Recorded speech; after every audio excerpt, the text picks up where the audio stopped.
எங்கள் வாழ்வும் எங்கள் வளமும் மங்காத தமிழென்று சங்கே முழங்கு. அனைவருக்கும் என் அன்பின் வணக்கம். திணை அமெரிக்கா நடத்தக்கூடிய தமிழர் திருநாள், தமிழ் மறை தந்த திருவள்ளுவர் நாள் சிறப்பு நிகழ்ச்சி. இந்த நிகழ்ச்சிக்கு சிறப்பு விருந்தினராக பத்திரிகையாளர், எழுத்தாளர், நகைச்சுவைவாணர், நம் மதிப்பிற்குரிய மதுக்கூர் ராமலிங்கம் ஐயா அவர்கள் நம்மோடு இணைந்திருக்கிறார்கள். அவர்களுடைய தலைமையில் இணைய வழி கருத்தரங்க நிகழ்வு தொடங்க இருக்கிறது. வேர்களை தேடி என்ற அருமையான தலைப்பில் இந்த நிகழ்ச்சிக்கு உங்கள் அனைவரையும் வருக வருக என வரவேற்று மகிழ்கிறோம். நிகழ்ச்சியை தொடங்குவதற்கு முன்பாக நாளை ஜனவரி 25 மொழிப்போர் தியாகிகள் தினம். ஒவ்வொரு ஆண்டும் ஜனவரி 25ஆம் தேதி நம் தமிழ்நாட்டில் அனுசரிக்கப்படக்கூடியது. இது இந்தி திணிப்பை எதிர்த்து தமிழ் மொழி உரிமைகளுக்காக போராடி உயிர் நீத்த தியாகிகளை நினைவு கூற, அவர்களுக்கு நாம் அஞ்சலி செலுத்தும் வகையில் கடைபிடிக்கப்படுகிறது. நாம் அந்த நிகழ்விற்காக மொழிக்காக உயிர் நீத்த தியாகிகளுக்காக ஒரு நிமிடம் மௌன அஞ்சலி செலுத்திவிட்டு நாம் இந்த நிகழ்ச்சியை தொடங்குவோம்.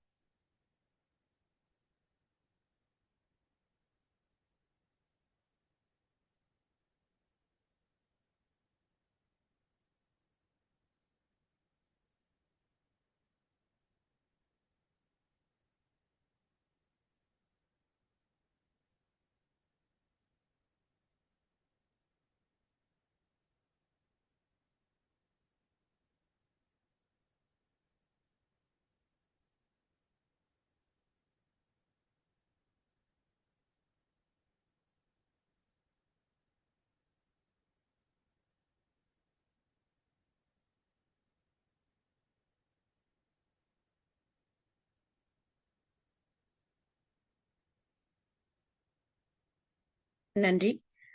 மொழிப்போர் தியாகிகளுக்கு வீர வணக்கத்தினை சொல்லி நிகழ்ச்சியின் துவக்கமாக தமிழ்த்தாய் வாழ்த்து. இந்த தமிழ்த்தாய் வாழ்த்தை நமக்கு வழங்க வருகிறார் சாய் ராகவி அவர்கள்.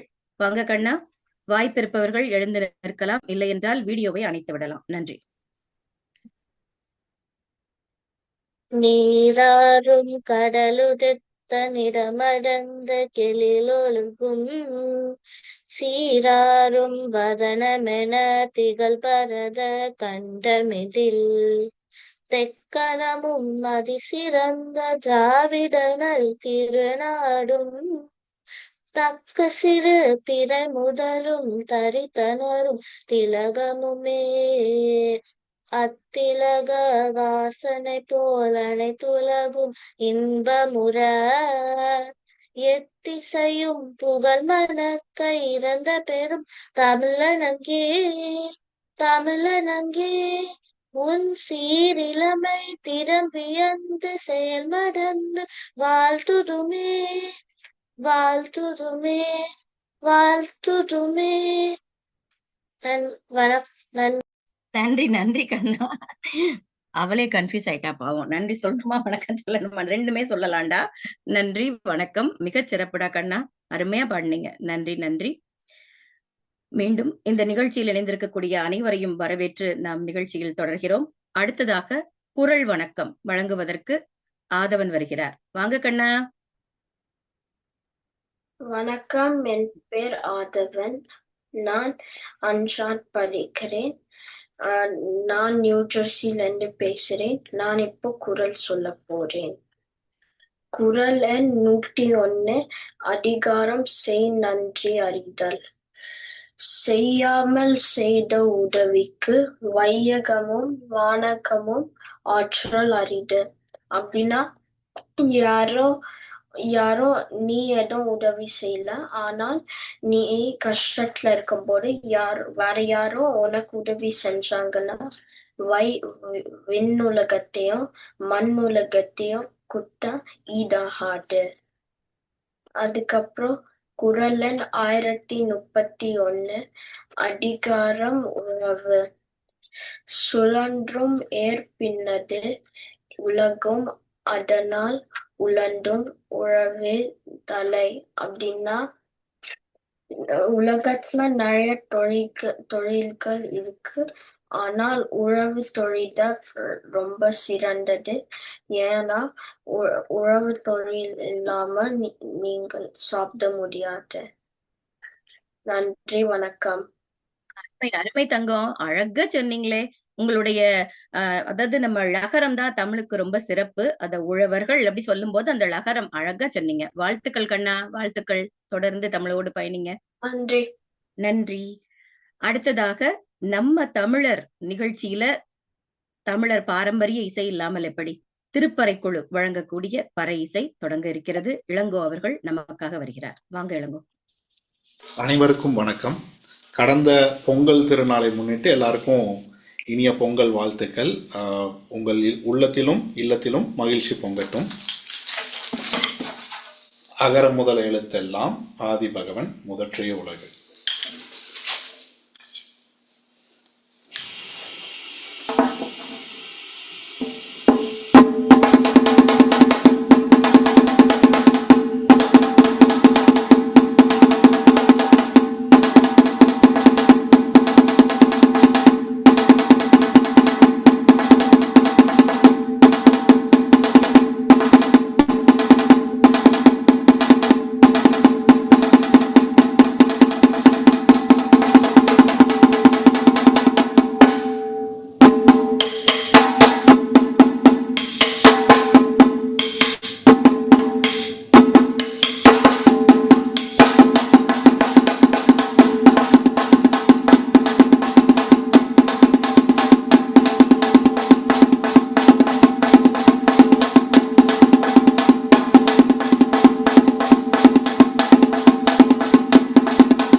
மிகச்சிறப்பு இளங்கோ. எப்பொழுதும் போல அப்படியே எந்திரிச்சு ஆட தூண்டும் அளவிற்கு ஒரு வலிமையான ஒரு இசை. அதை தந்த தங்களுக்கு எங்களுடைய அன்பான வாழ்த்துக்களை தெரிவித்துக் கொள்கிறோம். மதுக்கூர் அண்ணாவும் மகிழ்ந்திருப்பாங்க. மிக்க நன்றி இளங்கோ. நன்றி நன்றி. அடுத்ததாக நம்முடைய நிகழ்வில் இப்ப பேச்சாளர்கள் களம் காண போகிறார்கள். முதலாவதாக தன்னுடைய பேச்சு, அதாவது மகேந்திரவர்மன் சம்பத் அவர்கள் நியூ ஜெர்சியிலிருந்து கீழடி தமிழரின் தாய்மடி அப்படிங்கிற தலைப்புல பேச வராரு. சிறந்த பேச்சாளர், தன்னுடைய பேச்சினுடைய வலிமையான கருத்துக்களை எளிமையாக அழகாக எடுத்து சொல்லக்கூடியவர். வாங்க மகேஷ். நன்றி கவிஞர் அவர்களே. உலகெங்கும் இன்று இணைந்திருக்கக்கூடிய அன்பு தமிழ் நெஞ்சங்கள் அனைவருக்கும் எங்கள் பாசத்திற்குரிய அண்ணன் மதுக்கூர் அண்ணன் அவர்களுக்கும் வணக்கத்தை தெரிவித்துக் கொண்டு நிகழ்ச்சிக்கு செல்கிறேன். வேர்களை தேடி ஒரு அருமையான தலைப்பு இன்னைக்கு. வேர்கள் வேர்கள் வந்து எவ்வளவு முக்கியம் அப்படின்றதை நம்ம சொல்லி தெரிய வேண்டியதில்லை, இல்லைங்களா? கபிலர் வந்து வேள்பாரிய பார்க்கறதுக்கு கபிலர் செல்லும் பொழுது வழிபோக்கனாக நீலன் வருகிறான். அப்போ வந்து நீலன் சொல்கிறான், அந்த உயரமான கொம்பை பிடிச்சு மேலே ஏறி வாங்க அப்படின்றான். உயரமான கொம்பா அப்படின்னு கபிலருக்கு ஒண்ணுமே புரியல. என்னன்னு பார்த்து என்ன உயரமான கொம்பு அப்படின்னு கேட்கும்போது, கொம்புனா மரம், அதுக்கு ஒரு விளக்கம் சொல்றாரு. அதுக்கப்புறம் ஒரு உயரமான மரம்னு சொல்ற, ஆனா இந்த காட்டுல எவ்வளவு உயரமான மரங்கள் இருக்கு, ஆனா நான் பிடிச்சு நீ சொல்ற மரம் வந்து அந்த உயரத்துல பாதி கூட இல்லை, இதை போய் உயரமான மரங்கிறியே அப்படின்னு கபிலர் சொல்லும்போது நீலன் சொல்றாரு, சு வெங்கடேசன் இங்கதான் ஒரு ஆழமான ஒரு கருத்து சொல்றாரு. அதாவது மரத்தின் உயரம் நிலத்திற்கு மேலே அளக்கப்படுவதில்லை அப்படின்றாரு. அப்போ வேர்கள் தான் வந்து ஒரு மரத்தை வந்து எவ்வளவு தாங்கி பிடிக்குது, வேர்களுடைய முக்கியத்துவம் என்ன, நம்ம எவ்வளவு ஆழமாக நம்ம செல்ல வேண்டும் என்பதை இந்த ஒரு கருத்து நமக்கு ரொம்ப தெளிவா சொல்றாரு. அப்ப நம்முடைய வேர்கள், அதாவது ஒரு பழமொழி இருக்கு, உங்களுடைய வரலாற்றை உங்கள் காலடிக்கு அடியில் தேடுங்கள் அப்படிங்கிறாங்க. அது மாதிரி நம்முடைய வேர் தான் இப்ப நம்ம சமீபத்தில் நமக்கு நம்ம தமிழர்களை உலகம் பறைசாற்றி கொண்டு இருக்கும் கீழடி. கீழடி நம் தாய்மடி அப்படின்றோம். அப்போ கீழடியை பத்தி நம்ம பேசுறதுக்கு முன்னால நம்ம கொஞ்சம் சிந்து வெளியை தொட்டுட்டு தான் நம்ம கீழடியை பேச முடியும், கீழடி உடைய வரலாற்றை நம்ம பேசுறதுக்கு முன்னால. அப்போ சிந்து சமவெளிங்கிறது நமக்கு எல்லாருக்கும் தெரியும். 10ஆம் நூற்றாண்டு தொடக்கத்துல கண்டுபிடிக்கப்பட்ட ஒரு ஒரு ஒரு பண்பாடு. 15 லட்சம் சதுர கிலோமீட்டர் பரப்பளவில் பறந்து விழிந்த ஒரு பெரிய ஒரு பண்பாட்டின் அடையாளம் அது.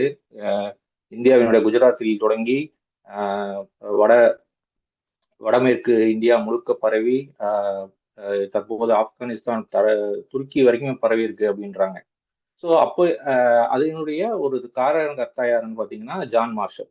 ஜான் மார்ஷல் என்பவர் வந்து 1924ஆம் ஆண்டு ஒரு அறிக்கையில அவர் வெளியிடுறாரு. அந்த சிந்து சமவெளியோட அறிக்கையை வெளியிட்டு ஒரு கடைசியா ஒரு குறிப்பு கொடுக்குறாரு. எனக்கு அடுத்து வரக்கூடிய அகழ்வாராய்ச்சியாளர்கள் சிந்துவெளியினுடைய தொடர்ச்சியை இந்திய தீபகற்ப பகுதியான தென்னிந்தியா பகுதிகளில் தொடர வேண்டும் அப்படின்றார். இப்போ 1924ஆம் ஆண்டு சொல்லிட்டு போறார்.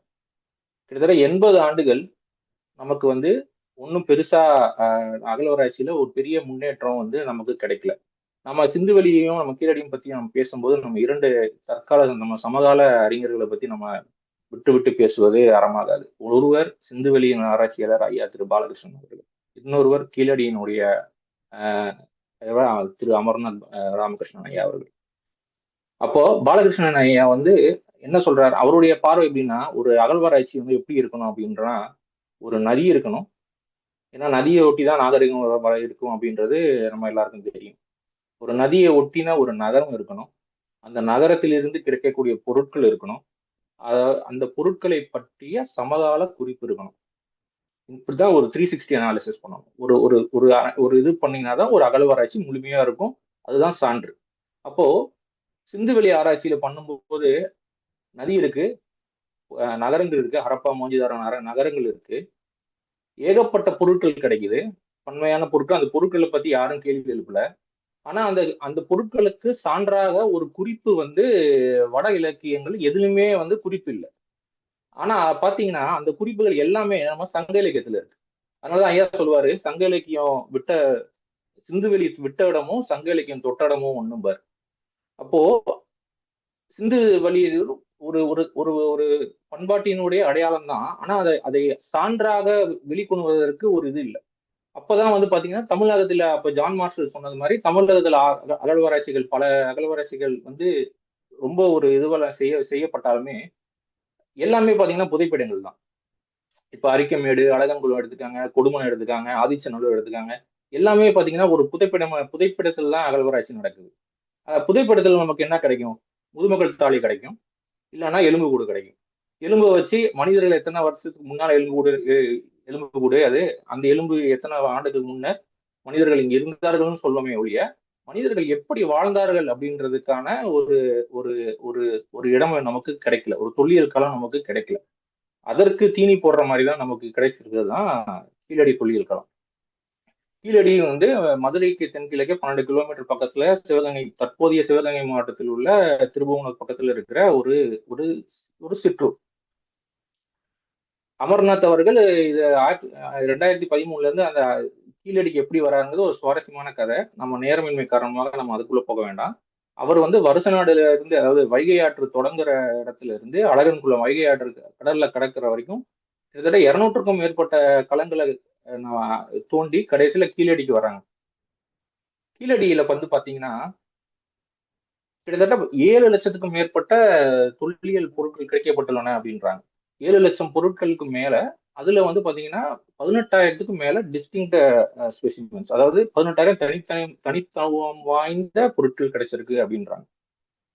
அந்த பொருட்களுக்கு எல்லாமே பாத்தீங்கன்னா ஒரு இப்ப ஒரு நகரம் இருக்கு பாத்தீங்கன்னா, அந்த ஒரு நகரமயமாக்கப்பட்ட சமூகத்துல தமிழர்கள் வாழ்ந்திருக்காங்க அப்படின்றத வந்து ஒரு ஒரு தெள்ள தெளிவா காட்டுது. இப்ப சுடுமண் சுவர்களுக்கு இருக்கு, உறைகிணறுகள், அப்புறம் வந்து பனை செய்யும், அதாவது பானைகள் எல்லாத்தையும் வந்து எப்படி செய்யறாங்க அப்படின்றத பானை செய்யக்கூடிய தொழில் கூடங்கள் இருக்கு, வடிகால் வாரியங்கள் இருக்கு. அதாவது எப்படின்னா இதுல பட்டினப்பாளையம் சொல்லுவாங்க, அதாவது மாடி வீட்டுல இருந்து தலைவி வந்து தலைவனை பாக்குறான் அப்படிம்பாங்க.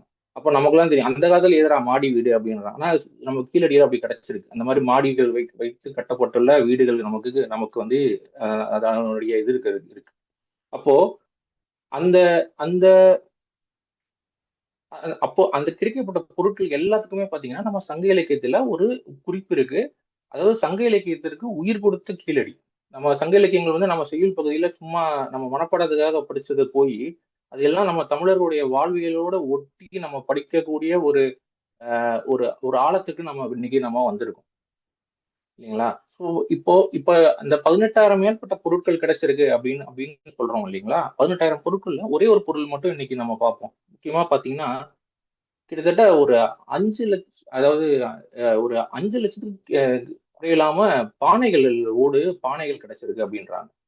இப்ப பானைகள் வச்சு நம்ம என்னத்தை நம்ம வந்து நம்ம தமிழருடைய வாழ்வை நம்ம நம்ம அறிந்து கொள்ள முடியும் அப்படின்னு யோசனை பண்ணி பாத்தீங்கன்னா, பானைகள் வந்து ஒரு ஒரு அது வந்து பாத்தீங்கன்னா ஒரு பானைகள் வந்து 2 நிறமா இருக்காம். அதாவது பானைகளோட ஒரு பகுதி கருப்பு நிறமா இருக்காம், மேல் பகுதி சிகப்பு நிறமா இருக்காம், உள்பகுதி முழுக்க கருப்பு நிறமா இருக்காம். அது எப்படி ஒரு செம்மண்ணை வந்து எப்படி இப்படி இப்போ இப்படி நிறமாற்றம் செய்ய முடியும்? இப்ப வெளிப்புறத்துல கருப்பு இருக்குன்னா கூட நீங்க சொல்லலாம் அருப்பு கறி அந்த இது அப்படின்னு சொல்லலாம். ஆனா உள்புறத்துல கருப்பா இருக்கு அப்படின்றாங்க. அதாவது எப்படின்னா ஒரு ஒரு ஒரு குறிப்பிட்ட ஒரு மர கிளைகளை வைத்து வைக்கோலை வைத்து எரித்து அதை வந்து சுடுமண் அது பண்ணோம்னா அது வந்து கருப்பு சிவப்பு ஆகுது. அதை விட அதை விட குறிப்பிட்ட இன்னொரு விஷயம் என்னன்னா எல்லா பானைகளிலும் பேர்கள் இருக்கான், பேர்கள் எழுதியிருக்கான். அதாவது அப்பொழுது இருக்கப்பட்ட தமிழ் பிராமி எழுத்துக்கள் மூலியமா பேர்கள் எழுதியிருக்காங்க. பெரும்பாலும் பாத்தீங்கன்னா ஆதன், நீலன், இளவாதன், இப்படி பாத்தீங்கன்னா எல்லா பேர்களும் தமிழ் பிராமியில எழுதியிருக்கு. அப்போ கல்வி பாருங்க, கல்வி எந்த இடத்துல இருக்கு பாருங்க. கல்வி வந்து சமமாக அனைவர் இடத்துலயும் கல்வி இருந்திருக்கு அந்த காலத்துல. நம்ம அதை உணர முடியுது. இப்போ பானை வாங்கினவன் ஒண்ணு எழுதியிருக்கணும், இல்ல பானையை செஞ்சவன் எழுதியிருக்கணும். இப்ப நீங்க கூட கேட்கலாம், இப்ப எதிர்த்தரப்பு வாதம் என்ன சொல்றாங்கன்னா வாடகை புலவர்கள் இருந்தாங்க, அவங்க எழுதியிருக்கலாம்ல அப்படிம்பாங்க. அதுல பாத்தீங்கன்னா ஆதன் அப்படின்னு ஒரு பேர் எழுதியிருந்தாங்கன்னா அதை அடிச்சுட்டு எழுதியிருக்கானா. அதாவது இப்ப ஆதன்கிற பேரை அடிச்சுட்டு நீலன் அப்படின்னு எழுதியிருந்தானா பானை கை மாறி இருக்குன்னு அர்த்தம் புரிஞ்சுக்கலாம். இப்ப நாம இது மாதிரி இப்ப நம்ம பசங்க எழுதுவாங்க, கொன்றான வந்து கென்றான்னு எழுதிட்டு அடிச்சுட்டு மேல இல்ல கோடு போட்டு மேல துணைக்கால் போடுவாங்க பாத்தீங்களா? அது மாதிரி ஆதனுங்கிற பேரையே அடிச்சுட்டு வேற மாதிரி எழுதியிருக்காங்க அந்த பானையில. அப்போ ஒரு மக்கள் வந்து கல்வி அறிவு எப்படி இருந்திருக்கு பாருங்க. அதே மாதிரி பாத்தீங்கன்னா அந்த காலத்துல வந்து 32க்கும் மேற்பட்ட பெண்பால் புலவர்கள் இருந்திருக்காங்க சங்க இலக்கியங்கள்ல.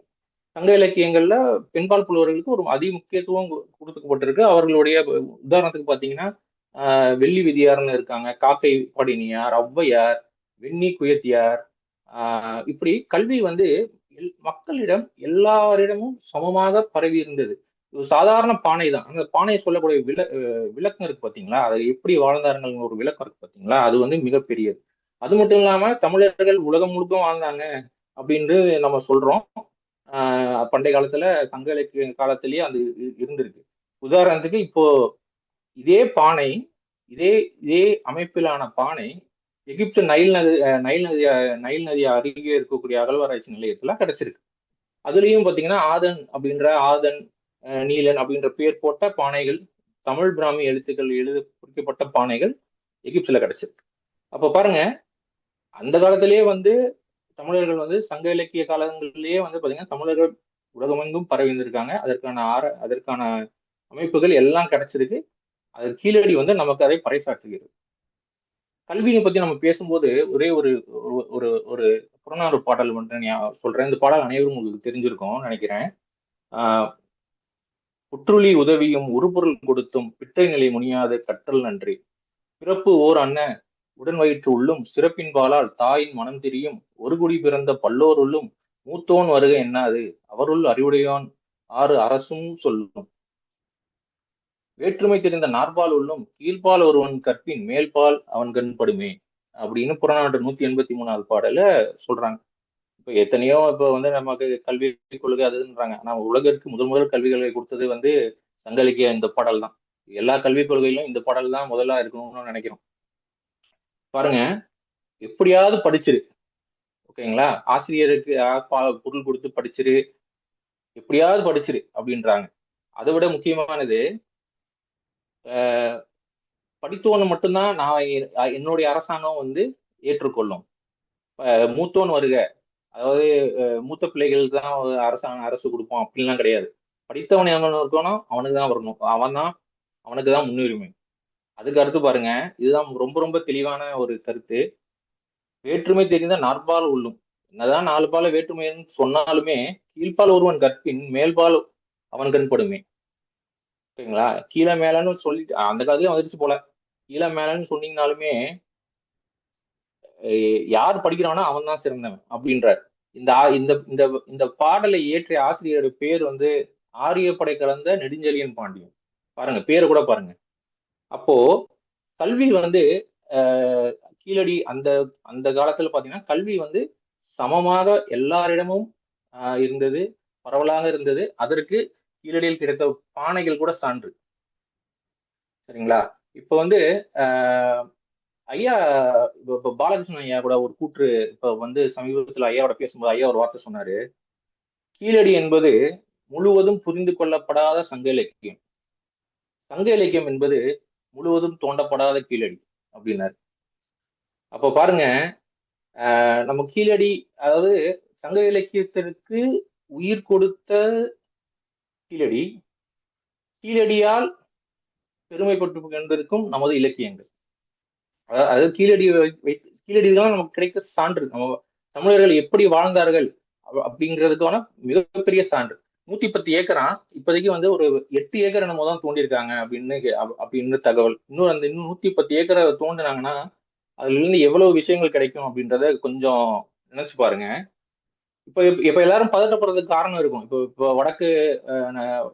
வடக்கத்தினர் எல்லாருமே இதை பார்த்து பயப்படுவதற்கு காரணம் என்னன்னா, இப்படிப்பட்ட ஒரு நகர்மயமாக்கப்பட்ட ஒரு ஒரு ஒரு பண்பட்ட சமூகம், தமிழ் சமூகம் கிட்டத்தட்ட ஒரு 3000-4000 ஆண்டுகளுக்கு முன்னாலே இருந்ததை அவங்களால ஏற்றுக்கொள்ள முடியல.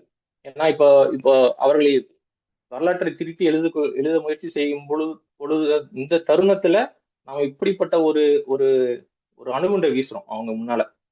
பாரு, நீ என்ன சொல்ற, நாங்க எப்படி வாழ்ந்திருக்கோம் பாரு அப்படின்னு. இந்த மாதிரி கல்வி நடைமுறை, இந்த கல்வி பரவலாக்கும், தொழில் கூடங்கள், இப்படி கீழடி அது ஒரு சாதாரண ஒரு தொல்லியல் களம் அல்ல. அதை நம்ம நம்ம நம்ம நண்பர்களுக்கு, நம்ம அடுத்த தலைமுறையினருக்கு நம்ம அதை பற்றி பேசிக்கொண்டே இருக்கணும். நம்மளுடைய தாய்மொழி, நம்மளுடைய பெருமைகள், அது எல்லாத்தையுமே நம்ம பேசிக்கொண்டே இருக்கணும். ஏன்னா நமக்கான இப்ப பாத்தீங்கன்னா இப்ப வைகையை நிக்க வைத்து வந்தே பாரத் ரயில்களை முந்த வேண்டும், இது இப்போ இல்ல, பல காலமா நடந்து கொண்டு இருக்கிறது. இருந்தாலும் வைகைக்கான அந்த பெருமை என்றும் குறையாது. அதனுடைய சிறப்பு என்றையும் அதை தலைதாக்க வைக்க வேண்டியது நம்முடைய முதன்மையான கடமை. எனவே கீழடி நம் தாய்மொழி. இந்த வாய்ப்பை அளித்த அனைவருக்கும் நன்றி பாராட்டி விடைபெறுகிறேன். நன்றி, வணக்கம். அருமை. மிகச் சிறப்பு மகேன். நான் தான் முதல்ல சொன்னேன் இல்லையா? வலிமையான கருத்துக்களை எளிமையாக அப்படியே பவ்யமா கேட்டுக்க என்ன, நான் சொல்றத நல்லபடியா கேட்டுக்க என்ன, அப்படின்னு இந்த சில ஆசிரியர்கள்ல 2 விதம் சொல்லுவாங்க. கண்டிச்சு அதிகாரப்பூர்வமா சில பேர் பேசுவாங்க. சில பேர் என் தங்கம் இல்ல, கண்ணு இல்ல கேட்டுக்க அப்படின்ன மாதிரி பேசுறீங்க நீங்க. அ மாடி வீடுகள பத்தி பேசுனீங்க. ஆக்சுவலா இங்க இருக்கான்னு தெரியல அப்படின்னு சொன்னீங்க. இருக்கு. ஏன்னா சங்க இலக்கியங்கள்ல பல சிற்றிலக்கியங்கள்ல பாத்தீங்கன்னாலும் சரி, பிற இலக்கியங்கள்லயும் மன்னன் வந்து அந்த வீதியில உலா வரும் பொழுது அங்க இருக்கக்கூடிய பலதரப்பட்ட பருவ பெண்கள் எல்லாம் அந்த அந்த அடுக்கு கட்டடங்கள்ல வந்து சாளரம் வழியாக அவனை பார்ப்பாங்களாம். அது அங்க அதற்கான நிறைய சாட்சிகள் அங்க இருக்கு. மிகச் சிறப்பா சொன்னீங்க. அதே மாதிரி சமகால ஆராய்ச்சியாளர்களை பத்தியும் நம்ம மக்கள் தெரிஞ்சுக்கணுங்கிறதுக்காக அவர்கள் பெயரோடு சொன்னது மிகச் சிறப்பு. ஒரு எனக்கு ரொம்ப பிடிச்சது அந்த பாலகிருஷ்ணன் ஐயா சொன்னது சொன்னீங்க பாருங்க. அந்த முழுவதும் தோண்டப்படாத கீழடிங்கிறது சங்க இலக்கியம், முழுவதும் அறிந்து கொள்ளப்படாத இலக்கியம்ங்கிறது கீழடி. அது ரொம்ப ரசிச்சேன். மிகச் சிறப்பு. உங்களுக்கான நேரத்தை அழகாக பயன்படுத்திக் கொண்டீர்கள். மகிழ்ச்சி, வாழ்த்துக்கள், நன்றி. நன்றி. நன்றிங்க. அடுத்ததாக இவர் ஒரு என்னுடைய அன்பு தோழமை, ஆரியர் தோழினே சொல்லலாம். இவங்க எனக்கு இலக்கிய உலகில் எனக்கு கிடைத்த ஒரு பொக்கிஷமா இவங்களுடைய நட்பை நான் பெரிதா பாக்குறேன். கவிதா நடராஜன் கலிபோர்னியாவிலிருந்து தமிழின் தொன்மையும் தொடர்ச்சியும் பத்தி பேச வராங்க. நிறைய பட்டிமன்றங்கள், இவங்க 1-2 பட்டிமன்றம் இல்ல, கிட்டத்தட்ட 400க்கும் மேலன்னு அவங்கள சந்திச்சப்ப சொன்னாங்க. அவங்க சந்திச்சே ஒரு 100-200 பேசியிருப்பாங்கன்னு நினைக்கிறேன். நான் இனிமே அந்த லிஸ்ட பெருசுபடுத்திக்கணும். கவிதா அவர்களுடைய அறிமுகத்தை சொல்லும் பொழுது கிட்டத்தட்ட அப்ப 600க்கும் மேல பட்டிமன்றம் கண்ட பேச்சாளர். கணீர் என்ற குரலில் பேசுவார், அருமையாக பாடுவார். வாங்க கவிதா, உங்களுடைய கருத்துக்களை கேட்க அவளோடு இருக்கிறோம்.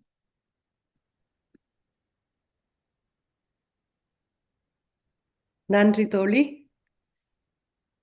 பிறந்து சிறந்த மொழிகளுக்கு நடுவில் சிறந்தே பிறந்த மொழியாம் என் தாய் தமிழை வேண்டி வணங்கி என்னுடைய உரையை துவங்குகின்றேன். வேர்களை தேடி அப்படிங்கிற ஒரு அருமையான தலைப்புல இந்த பொங்கல் விழாவை முன்னிட்டு நாம ஏற்பாடு செய்திருக்கக்கூடிய திணை அமெரிக்கா உறுப்பினர்கள் அனைவருக்குமே என்னுடைய நெஞ்சார்ந்த வணக்கங்களை பதிவு செய்து கொண்டு இந்த அருமையான ஒரு கருத்தரங்கத்திற்கு தலைமை ஏற்றிருக்கக்கூடிய தமிழ் ஆளுமை மதுக்கூர் ராமலிங்கம் ஐயா அவர்களுக்கும், என்னோடு இணைந்து பேசுவதற்காக வந்திருக்கக்கூடிய சம்பத்து ஐயா அவர்களுக்கும், சரவணன் ஐயா அவர்களுக்கும், மேலும் இந்த நிகழ்வை அருமையாக கண்டு ரசித்துக் கொண்டிருக்கக்கூடிய அத்துணை தமிழ் மக்களுக்கும் நெஞ்சார்ந்த வணக்கங்கள். தமிழுக்கும் அமுதென்று பேர், அந்த தமிழ் இன்பத் தமிழெங்கள் உயிருக்கு நேர், உயிருக்கு நேர் என்ற பாவேந்தர் அவர்களுடைய வரிகளுக்கு ஏற்ப நம் உயிருக்கும் மேலான நம் தாய்மொழியாம் தமிழ் மொழியின் வேர்களை தேடி நாம் சென்று கொண்டிருக்கின்றோம். அந்த வகையிலே நான் பேசக்கூடிய என்னுடைய உள் தலைப்பாக இருக்கக்கூடிய தமிழின் தொன்மையும் தொடர்ச்சியும் ரொம்ப சிறப்பா இருந்தது, மகிழ்வா இருந்தது. இதை பற்றி பேசும் பொழுது நிறைய தகவல்கள் தேடிக்கிட்டே இருக்கிறோம், கிடைச்சுக்கிட்டே இருக்குது. எவ்வளவு விஷயங்கள் நம்ம பார்த்து பிரமிக்கின்றோம். அதை உங்களோடு பகிர்ந்து கொள்வதில் எனக்கு நெஞ்சம் நிறைந்த மகிழ்ச்சியும் நன்றியும். என்னுடைய அருமை தோழி ஆனந்தி அவர்களுக்கும் இந்த நேரத்திலே வணக்கங்களையும் நன்றிகளையும் உரித்தாக்கி கொண்டு, திங்களோடும் செழும்பருதி தன்னோடும் விண்ணோடும் உடுக்களோடும் மங்குள் கடல் இவற்றோடும் பிறந்த தமிழோடும் பிறந்தோம் நாங்கள் என்ற பாவேந்தர் வரிகளை நம் தலைப்போடு பொருத்துவது இங்கே ஒரு பொருத்தமானதாக அமைகின்றது. அதாவது நம்மளுடைய மொழி, தாய்மொழி தமிழானது பிற எந்த மொழியின் நிழல் கூட படாத வகையிலே தனித்துவமாக வளர்ந்த ஒரு தன்னிகரில்லாத மொழி, இயல்பாக தோன்றிய இயன்மொழின்னு சொல்லலாம். தேவனைய பாவாணர் அவர்கள் 16 பண்புகளை தமிழ் மொழிக்கே உரித்தாக்கி இருக்கின்றார். தன்னுடைய தமிழ் வரலாறு அப்படிங்கிற நூல்ல ரொம்ப சிறப்பா தமிழ் மொழியின் 16 பண்புகள், அதை சொல்லும் பொழுதே நமக்கு தமிழ் மொழியினுடைய தொன்மை நமக்கு புரிய வரும். அந்த 16 பண்புகளை சொல்லும் பொழுது தொன்மை, முன்மை, எளிமை, ஒன்மை, இளமை, வழமை, தூய்மை, தாய்மை, செம்மை, மும்மை, தனிமை, இயன்மை, இனிமை, பெருமை, திருமை, வியன்மை என்று 16 கூறுகள். இந்த முதல் கூறுன்னு சொல்லப்படுவது தொன்மை. எவ்வளவு பழமையானது நம்மளுடைய மொழி. இன்னும் ஆராய்ச்சி பண்ணிக்கிட்டே இருக்கிறாங்க. 2000ங்கிறாங்க, 3000ங்கிறாங்க, 5000, 10,000ன்னு சொல்லிக்கிட்டே இருக்கிறாங்க. அதனால தான் அவர் அழகா சொல்லி இருப்பாரு, தொன்மை காலத்தால் முந்தியது. 2 ஆண்டுகளுக்கு மேலான ஒரு மொழி, அதற்கான ஆதாரங்கள் இருக்கின்றது. பழமையான ஒரு மொழி அப்படின்னு தொன்மைன்னு சொல்லி அதை அழகாக சொல்லி இருக்கிறார். முன்மைன்னு ஏன் சொல்லியிருக்காரு அப்படின்னு பார்த்தோமானால் முதன்மையான ஒரு மொழி. தொல்காப்பியத்திலே சொல்லப்பட்டிருக்கின்றது அந்த பரிணாம வளர்ச்சியை ஓரறிவதுவே அப்படின்னு சொல்லியிருப்பார் தொல்காப்பியர். இது நமக்கு சான்றாக அமைந்திருக்கின்றது. எவ்வளவு தொன்மையான மொழி. எளிமைன்னு சொல்லியிருக்கிறார். எளிமைனா என்ன? வெறும் 30 ஒலிகள் தாங்க. மென்மையான ஒரு உயிரெழுத்துக்கள் 12, மெய்யெழுத்துக்கள் 18, 30 ஒலிகள் தான். அதனால தான் அவர் எளிமைன்னு சொல்லியிருப்பார். ஒன்மைன்னு ஒரு இடத்துல சொல்லியிருப்பார். 16 கூறுகள்ல ஒன்று ஒன்மை. உண்மைனா வேற ஒண்ணும் இல்லை, ஒளி பொருந்திய ஒரு மொழி. இப்போ சீன மொழி எடுத்துட்டோம்னா சீன மொழியுமே ஒரு பழமையான மொழி தான். ஆனா அந்த மொழி இன்றைக்கு பேசும் உயிர்ப்போடு இருக்கின்றது. ஆனா அந்த மொழிக்கான வழமை இல்லை. பெரிய இலக்கண இலக்கியங்கள்லாம் அதுல அந்த மொழியில இல்லை. ஆனா தமிழ் மொழி அப்படி இல்லை. உண்மைன்னு சொல்லும் பொழுது ஏன் அந்த மொழிக்கு ஒரு ஒளி இருக்குது? ஏன்னா அது நம் நெஞ்சத்தின் இருளை அகற்றுகின்ற ஒரு மொழி. எப்படி? அதுதான் நீதி இலக்கியங்கள் சொல்கின்றது. நம்ம திருக்குறள் எடுத்துக்குவோம். திருக்குறள்ல சொல்லப்படாத கருத்துக்களா? சமீபத்துல நான் திருக்குறளை படிச்சுட்டு இருக்கும் போது புதிய புதிய செய்திகளை, புதிய புதிய விஷயங்களை நாம் என்றென்றைக்கும் ஒவ்வொரு நாளும் கற்றுக்கொண்டு இருக்கின்றோம். அந்த வகையிலே தொழில் முனைவோர், அதாவது ஆண்டர்பிரனர், அவர்களுக்கும் நம்மளுடைய வள்ளுவ பெருந்தகை நிறைய விஷயங்களை சொல்லி இருக்கிறார், அறிவுரைகளை சொல்லி இருக்கிறார். எப்போ? 1000 வருடங்களுக்கு முன்னாடி. அதான் ஆச்சரியம். அதுதான் நம்மளுடைய இருளை, நம்ம மனதில் இருக்கக்கூடிய இருளை, அறியாமையை அகற்றுவதாக அமைய பெற்றிருக்கிறது. அதனாலதான் ஒளி அகற்றும். அவர் சொல்லியிருக்கிறாரு, எப்படி நம்ம ஒரு திட்டம், ஒரு தொழில் தொடங்க போறோம், அந்த தொழில் எப்படி திட்டம் தீட்டி அந்த தொழிலை தேர்ந்தெடுக்கணும். வினை திட்டம் அப்படிங்கிறார்.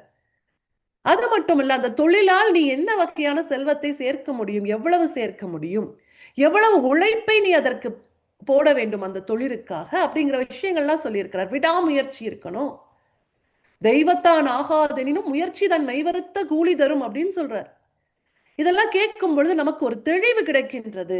யாரெல்லாம் நம்ம பக்கத்துல வச்சுக்கணுங்கிறாரு. அனுபவம் வாய்ந்தவர்களை பக்கத்துல வச்சுக்கோ. ஒரு தொழிலை ஆரம்பிச்சிட்டியா, அந்த தொழிலை இடையில விட்டுறாத. நீ ஒரு விஷயத்தை ஆரம்பிச்சேன்னா அதை முடிச்சிரு. எண்ணி துணிக கருமம் துணிந்த பின் எண்ணுவம் என்பது இழுக்கு அப்படிங்கிறார். இப்படி முக்காலமும் உணர்ந்த ஒரு ஞானியால் சொல்லப்பட்ட அந்த திருக்குறள் நம் மனதில் இருக்கக்கூடிய இருளை அகற்றுகின்றது. அதான் உண்மை. என் மொழி இளமைங்கிறார் தேவனையப்பாவானார். ஏன் இளமை? பல மொழிகளுக்கு தாய் அவள். பல பிள்ளைகள் இருக்கின்றது. பல திராவிட மொழிகளுக்கு தாயாக இருக்கக்கூடியவள் தமிழ். வளமை வாய்ந்த மொழி என்னுடைய மொழி. ஏன்? சொல், பொருள், இலக்கண இலக்கிய வளம் கொண்டது. அதுதான் மற்ற மொழிகள்ல இல்லாததுன்னு சொல்றேன். தாய்மை ஏனைய மொழிகளுக்கு தாய். எவ்வளவு அழகா இருப்பாங்க. 9 நாளை உடுப்பவை 2. இதெல்லாம் ஒரு தாய் சொல்லி கொடுக்கிற மாதிரி. எல்லா மக்களுக்குமே தீதும் நன்றும் பிறர் தர வாரா. செழுமையான தமிழை போதித்துக் கொண்டே இருக்கின்றது. அதான் என்னுடைய மொழி இன்றைக்கும் தொன்மையான அழகான ஒரு மொழியாக இருக்கின்றது. அழகு, தூய்மை அப்படின்னு சொல்றார். பிற மொழி சொற்கள் கலப்பின்றி இருப்பது. செம்மைங்கிறார். அதுதான் செம்மொழிக்குரிய அந்த கிளாசிக்கல் லாங்குவேஜ்னு சொல்றோம், அதற்கான பண்புகளை தமிழ் மொழி கொண்டிருக்கின்றது. வல்லினம் வன்மை உடையவருக்கு வல்லினம், மென்மையாக இருக்கக்கூடியவர்களுக்கு மெல்லினம், இரண்டும் உடையவர்களுக்கு இடையினம். அதுதான் தமிழ் மொழியின் செழுமைக்கு காரணம். மும்மை, இயல், இசை, நாடகம், இந்த 3 முத்தமிழாக இருக்கின்றது. இன்னைக்கும் சிலப்பதிகாரம், மணிமேகலை எல்லாம் நம்ம பார்க்க முடியும். இனிமை, கற்கும் தோறும் இனிமை தோன்றுவது. தனிமையான மொழி, ஏன் வேற்றுமொழி சொற்கள் இல்லாத ஒரு மொழி. பெருமையான மொழி, போற்றத்தக்க மொழி. திருமை, செழுமை, இப்படி இயன்மையாக வியன்மையாக உலகமெங்கும் வியாபித்து காணப்படுகின்ற ஒரு மொழி.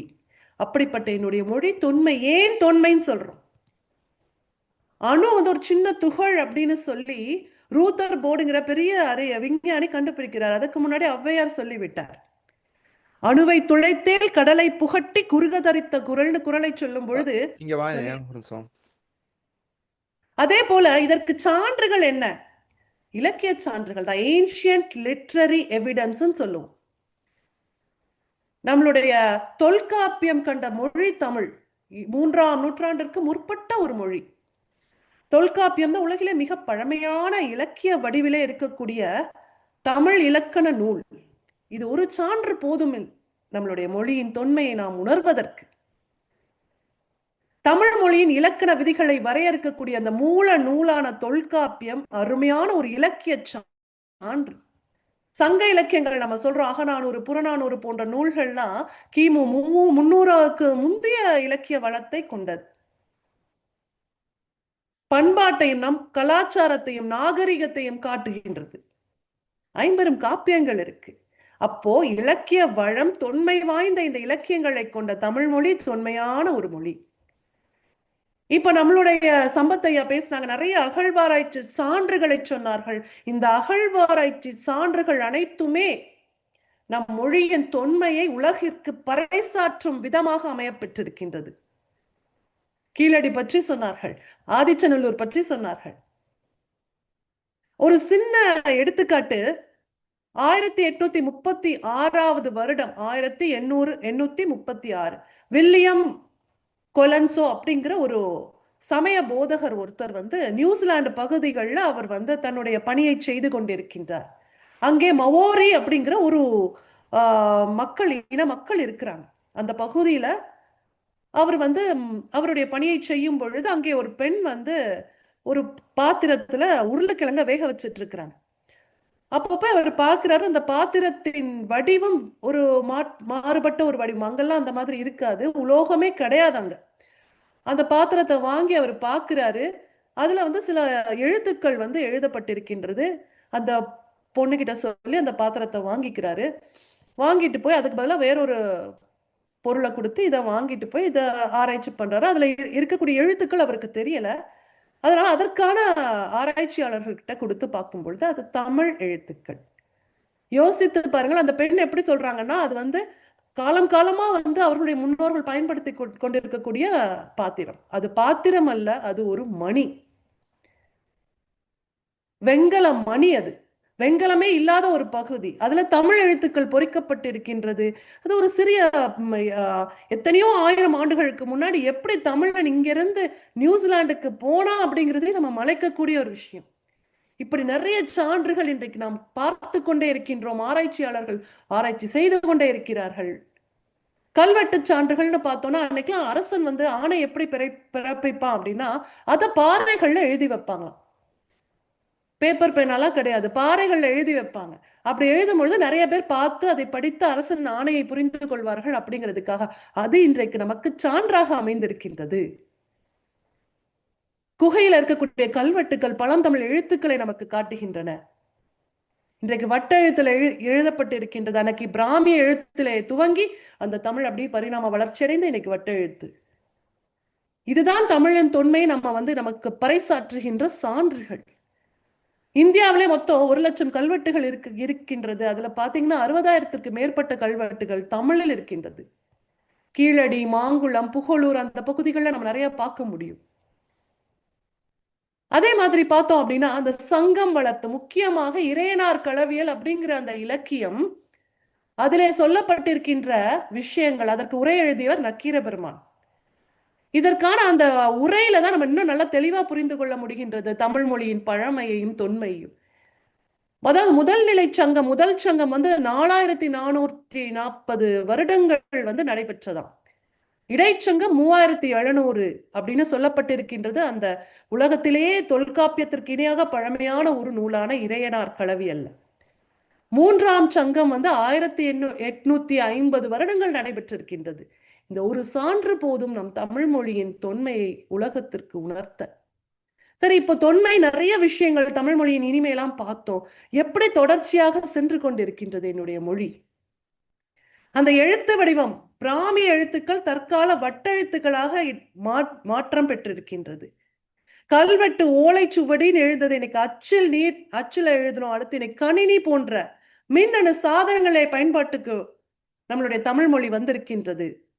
இதற்கான தொழில்நுட்பம் வளர வேண்டும், இன்னும் வளர்ந்து கொண்டே போக வேண்டும். ஒன்னே ஒரு விஷயம்தான், என்னுடைய மொழி வளர்ச்சி அடைய வேண்டும், தொடர்ச்சி அடைய வேண்டும், உயிர்ப்போடு இருக்க வேண்டுமானால் தமிழில் பேசுங்கள். நம்ம ஊர்ல தமிழ்ல பேசுறது பெரிய விஷயம் இல்லை, எல்லாருமே பேசுவோம் படிப்போம். ஆனா அயலகத்துல இருக்கக்கூடிய நம்மை போன்றவர்கள் நம்முடைய தமிழை, நம் மொழியை நம் பிள்ளைக்கு கடத்தி செல்ல வேண்டும். நம்ம அடுத்த தலைமுறைக்கு எடுத்து சென்றாலே தமிழன்னை செழிப்பாக வாழ்வாள். 30 ஆண்டுகளுக்கு முன்னாடி கணினியில தமிழ் மொழியை நம்மளால உள்ளீடு செய்ய முடியாது. ஆனால் இன்றைக்கு எல்லா வசதிகளும் இருக்கின்றது, வளர்ச்சி அடைகின்றது தொழில்நுட்பம், தமிழும் வளர்ந்து கொண்டே இருக்கின்றாள் தமிழன்னை. ஆகவே அமுதே தமிழே அழகிய மொழியே எனதுயிரே, சுகம் பல தரும் தமிழ்ப்பா, சுகம் பல தரும் தமிழ்ப்பா, சுவையோடு கவிதைகள் தா, தமிழே நாளும் நீ பாடு, அமுதே தமிழே அழகிய மொழியே எனதுயிரே. அப்படி நம் உயிராக இருக்கின்ற நம் தாய்மொழியை அடுத்த தலைமுறையினருக்கு கடத்தி செல்வோம். அதன் தொன்மையையும் அதனுடைய எளிமையையும் உலகமெங்கும் பறைசாற்றுவோம் என்று கூறிக்கொண்டு வாய்ப்பிற்கு நன்றி பாராட்டி விடைபெறுகிறேன். நன்றி, வணக்கம். மிக சிறப்பாக, நான் சொல்லல அருமையா பாடுவாங்கன்னு சொல்லி நான் அதை காத்து கொண்டே இருந்தேன்னு சொல்ற மாதிரி மிக சிறப்பு. தமிழில் இருக்கக்கூடிய அத்தனை மைகளையும் ஒண்ணு ஒண்ணா எடுத்து இந்தெந்த பெருமைக்குரிய என் தாய்மொழி அதை தன்னிடத்தே கொண்டது அப்படின்னு ரொம்ப அழகாக நிறைய பேசுனீங்க.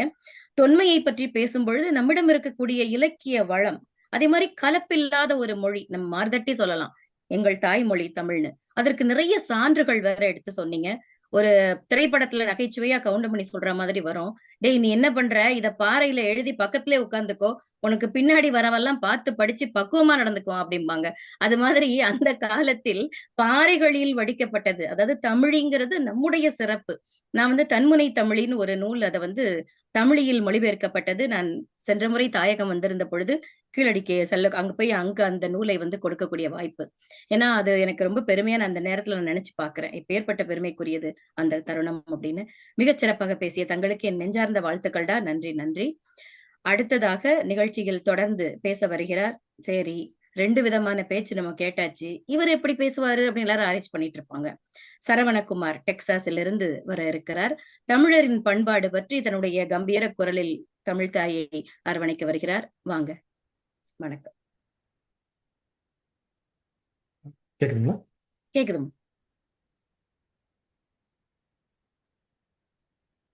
தமிழர் திருநாளாம் தைப்புத்தாண்டை முன்னிட்டு திணை அமெரிக்கா அமைப்பு நடத்தும் இந்த வேர்களை தேடி என்ற கருத்தரங்கிற்கு தலைமை ஏற்றிருக்கும் ஐயா மதுக்கூர் ராமலிங்கம் அவர்களே, கருத்துரையாற்றி அமைந்திருக்கும் மகேந்திரவர்மன் சம்பத் அவர்களே, கவிதா நடராஜன் அவர்களே, சீர்மிகு நெறியாள்கை செய்து கொண்டிருக்கும் கவிஞர் நெல்லை ஆனந்தி அவர்களே, தமிழ்த்தாய் வாழ்த்து பாடிய குழந்தை சாய் ராகவி அவர்களே, குரல் சொன்ன குழந்தை யாதவன் அவர்களே, பறை இசைத்து நம் நாடி நரம்புகளை சுண்டிவிட்ட இளங்கோ அவர்களே, வழக்கம் போல நம்மை எல்லாம் முன்னிறுத்தி தான் பின்னிருந்து இயங்கும் நிகழ்வின் ஒருங்கிணைப்பாளர் இளமாறன் அவர்களே, ஏனைய உடன்பிறப்புகளே, தோழர்களே, நண்பர்களே, காலை மாலை வணக்கங்கள். அறிமுகமான மேடை, அறிமுகமான நண்பர்கள், அறிமுகமான கருத்தரங்க தலைவர், இப்படி ஒரு அரங்கில் பேசுவது மிக்க மகிழ்ச்சி. இன்றைக்கு சரியாக 5 ஆண்டுகளுக்கு முன் இதே திணை அமெரிக்கா நடத்திய ஒரு மேதின கருத்தரங்கு புதியதோர் உலகம் செய்வோம் என்ற தலைப்பு அண்ணன் மதுக்கூர் ராமலிங்கம் அவர்களின் தலைமையில் பேசியது இன்னும் பசுமையாக நினைவிருக்கிறது. என் நினைவு சரியாக இருந்தால் அதற்கு அடுத்த நாள் விடிந்தால் தமிழ்நாட்டில் தேர்தல் வாக்கு எண்ணிக்கை. காலம் உருண்டோடி விட்டது. இதோ இன்றைக்கு மீண்டும் பேசுகிறோம். நாளை விடிந்தால் தமிழ்நாட்டில் ஆனந்தி அவர்கள் சொன்னது போல மொழிப்போர் ஈகையர் நினைவு வீர வணக்க நாள். ஏதோ ஒரு முக்கியமான நிகழ்வை ஒட்டிய நம் அமர்வுகள் அமைந்து விடுகிறது. போகட்டும், தலைப்புக்கு வருகிறேன். வேர்களை தேடி என்ற தலைப்பில் நடைபெற்றுக் கொண்டிருக்கும் இந்த கருத்தரங்கில் நான் ஏற்றிருக்கும் துணை தலைப்பு தமிழர் பண்பாடு. இந்த தளம் பெரியது, இந்த களம் மிக அகலமானது. வேர்களை தேடி என்று தலைப்பு வைத்திருக்கிறோம். நம் வேர்கள் மிகவும் நீளமானது, ஆழமானது, வலிமையானதும் கூட. இதோ இங்கே கவிதா அவர்களும் மகேந்திரன் அவர்களும் தமிழின் தொன்மை பற்றியும் தமிழர்களின் தொன்மை பற்றியும் பேசினார்களே, அந்த நீண்ட நெடிய வரலாற்றுக்கு சொந்தக்காரர்கள் நாம். ஒரு ஒப்பீட்டுக்கு சொல்ல வேண்டும் என்றால் வெறும் 500 ஆண்டுகள் வரலாறு கொண்டது அமெரிக்கா. 15ஆம் நூற்றாண்டின் இறுதியில் கொலம்பஸ் அமெரிக்காவை கண்டுபிடித்த போது இங்கே என்ன பெரிதாக இருந்து விட்டது? நமக்கு அப்படி அல்ல. காவிரி தந்த தமிழகத்து புதுமணலில் களம் அமைத்து சேர சோழ பாண்டிய மன்னர் கோபுரத்து கலசத்தில் யார் கொடிதான் பறப்பதென்று போர் தொடுத்து கொண்டிருந்த காலம் என்பது இன்றைக்கு சுமார் 1500 ஆண்டுகளுக்கு முன்னால். நம் ராஜேந்திர சோழன் கங்கை கொண்டு கடாரம் வென்றதெல்லாம் 10-11ஆம் நூற்றாண்டு. அதற்கு முன் ராஜராஜன், அதற்கு முன்னும் பின்னும் முதல் இடை கடை தமிழ் சங்கங்கள், இலக்கியங்கள். அதற்கும் முன்னாக நம் வாழ்வியல் வரலாற்று பதிவாக தாய்மடியான கீழடி, இரும்பின் காலம் சொல்லும் சிவகலை, தோண்ட தோண்ட தொன்மை நீளும் நாம் வாழ்ந்த வாழ்க்கையும் அதன் பண்பாட்டை உறுதிப்படுத்தும் விதமாக நமக்கு கிடைக்கும் சாட்சியங்களும். ஆகவே தமிழரின் பண்பாடு என்ற இந்த அகலமான தலைப்பில் நான் ஒரு இழையை மட்டும் எடுத்துக்கொண்டு பேசுவேன். பண்பாடு என்பது எனக்கு தெரிந்த எளிமையான மொழியில் ஒன்றுமல்ல, அது நம் வாழ்வியல் முறை, அவ்வளவுதான். நம் வாழ்வியலின் போக்கை எந்தெந்த கூறுகள் தீர்மானிக்கிறது? நாம் பயன்படுத்தும் பொருட்கள், நாம் பின்பற்றும் அறநெறிகள், நம் கலை இலக்கியங்கள், இவை எல்லாவற்றையும் தாண்டி நாம் பேசும் மொழி. இந்த இழையை மட்டும் தான் எடுத்துக்கொள்ளுகிறேன். மொழி. ஏன் மொழி நமக்கு முக்கியம்? ஏன் நம் மண்ணின் அரசியலில் அது இரண்டர கலந்து கிடக்கிறது? நிரம்பவும் எல்லாம் பின்னோக்கி செல்ல வேண்டாம், சென்ற நூற்றாண்டில் தரவுகள் இருக்கிறது. நான் ஏற்கனவே சொன்னது போல, நாளை விடிந்தால் மொழிப்போர் ஈகையர் வீர வணக்க நாள். இந்த உலகத்தில் தன் நாட்டுக்காக உயிர் நீத்தவர்கள் இருந்ததுண்டு, தன் குடும்பத்துக்காக இறந்து போனவர்கள் இருந்ததுண்டு, தன் மதத்திற்காக மாண்டு போனவர்கள் உண்டு, ஏன் தன் சாதி பெருமைக்காக செத்தவர்கள் உண்டு. ஆனால் தன் மொழி விடுதலைக்காக உயிர் விட்ட ஒரே இனம் அது தமிழினம் மட்டும்தானே. ஒரு அரசியல் கட்சிக்குள் என்றோ இல்லை ஒரு அரசியல் போராட்டமாக என்றோ சுருக்கிவிட முடிந்த நிகழ்வா அது? தாய்ப்பால் குடித்தா வளர்ந்தோம், தமிழ்ப்பாலும் குடித்தல்லவா வளர்ந்தோம் என்று மொழி திணவெடுத்த மாணவர்களின் தன்னிச்சை திமிரல் அல்லவா அது? வாலி ஒரு திரைப்பட பாடலில் சொல்லுவார், பூ பந்தை யாரும் நீரில் பொத்தித்தான் வைத்தாலும் பந்து வரும் தண்ணி மேலதான், அட உன்னை யாரும் ஓரம் கட்டித்தான் வைத்தாலும் தம்பி வாடா பந்து போலத்தான் என்றார்.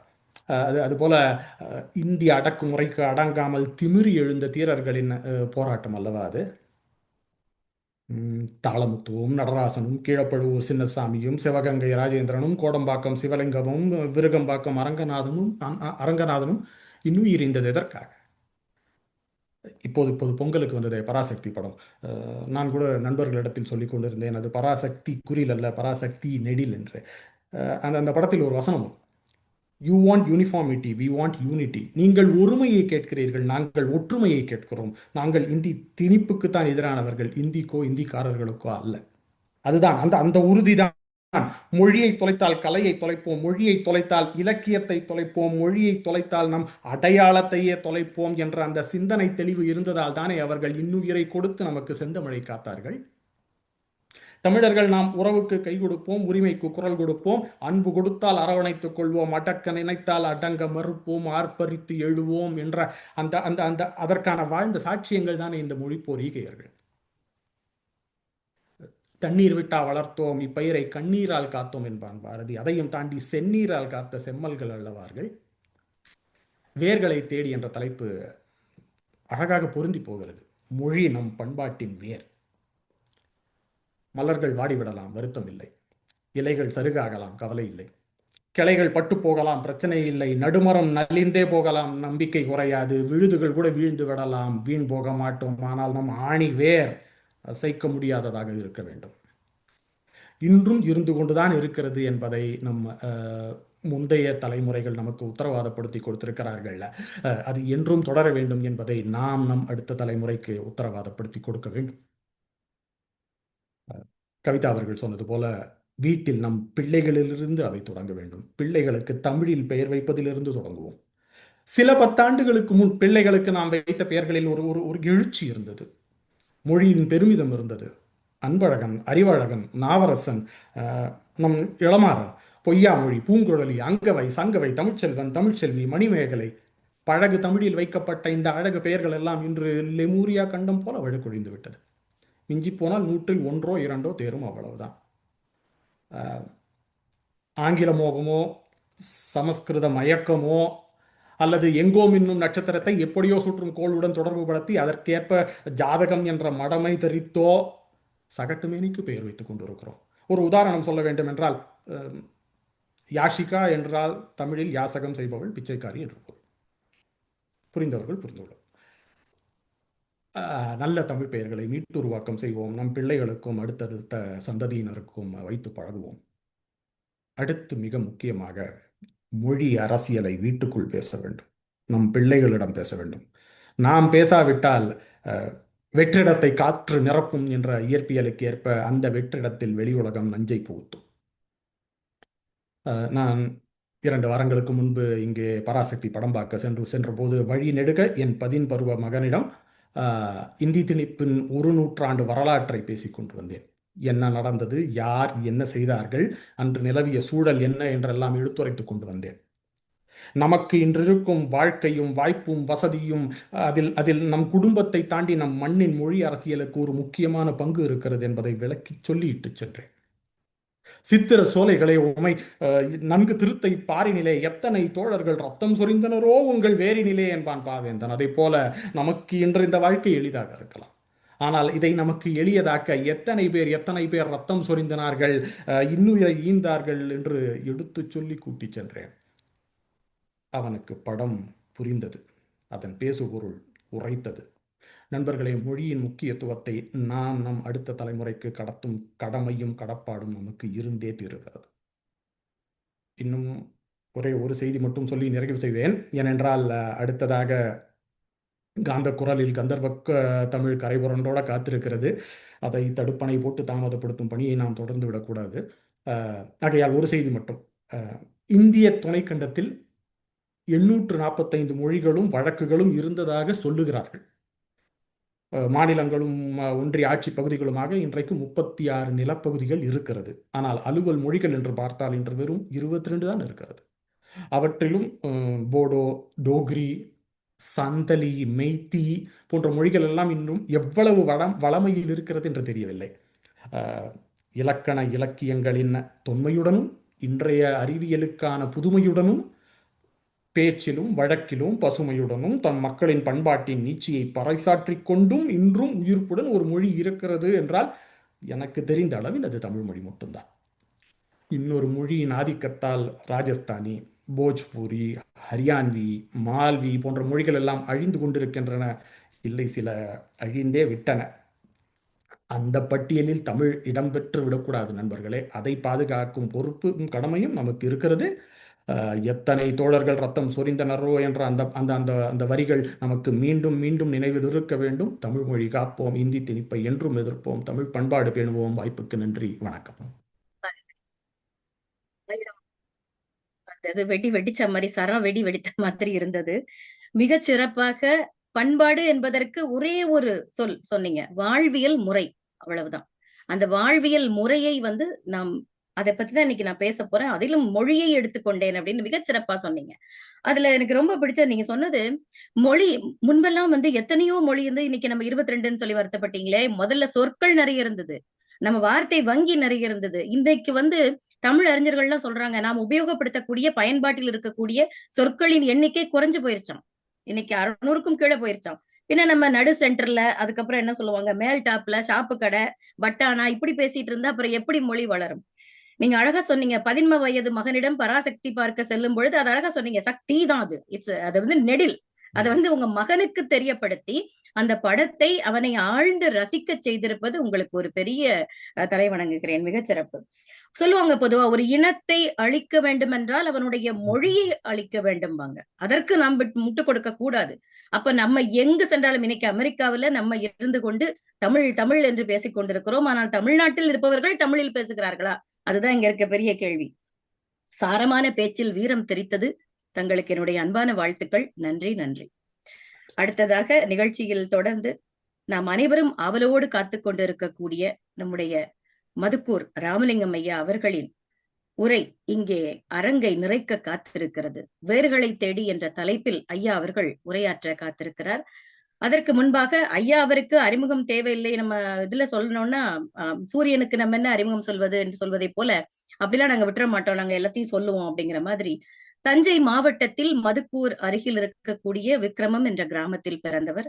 இவருடைய தாயாரும் மூத்த அண்ணனும் நிறைய வாசிக்கும் பழக்கம் கொண்டவர்கள் என்பதாலேயே ஐயா அவர்களுக்கும் வாசிப்பு என்பது சிறு வயது முதலே இயல்பாக அமைந்துவிட்டது.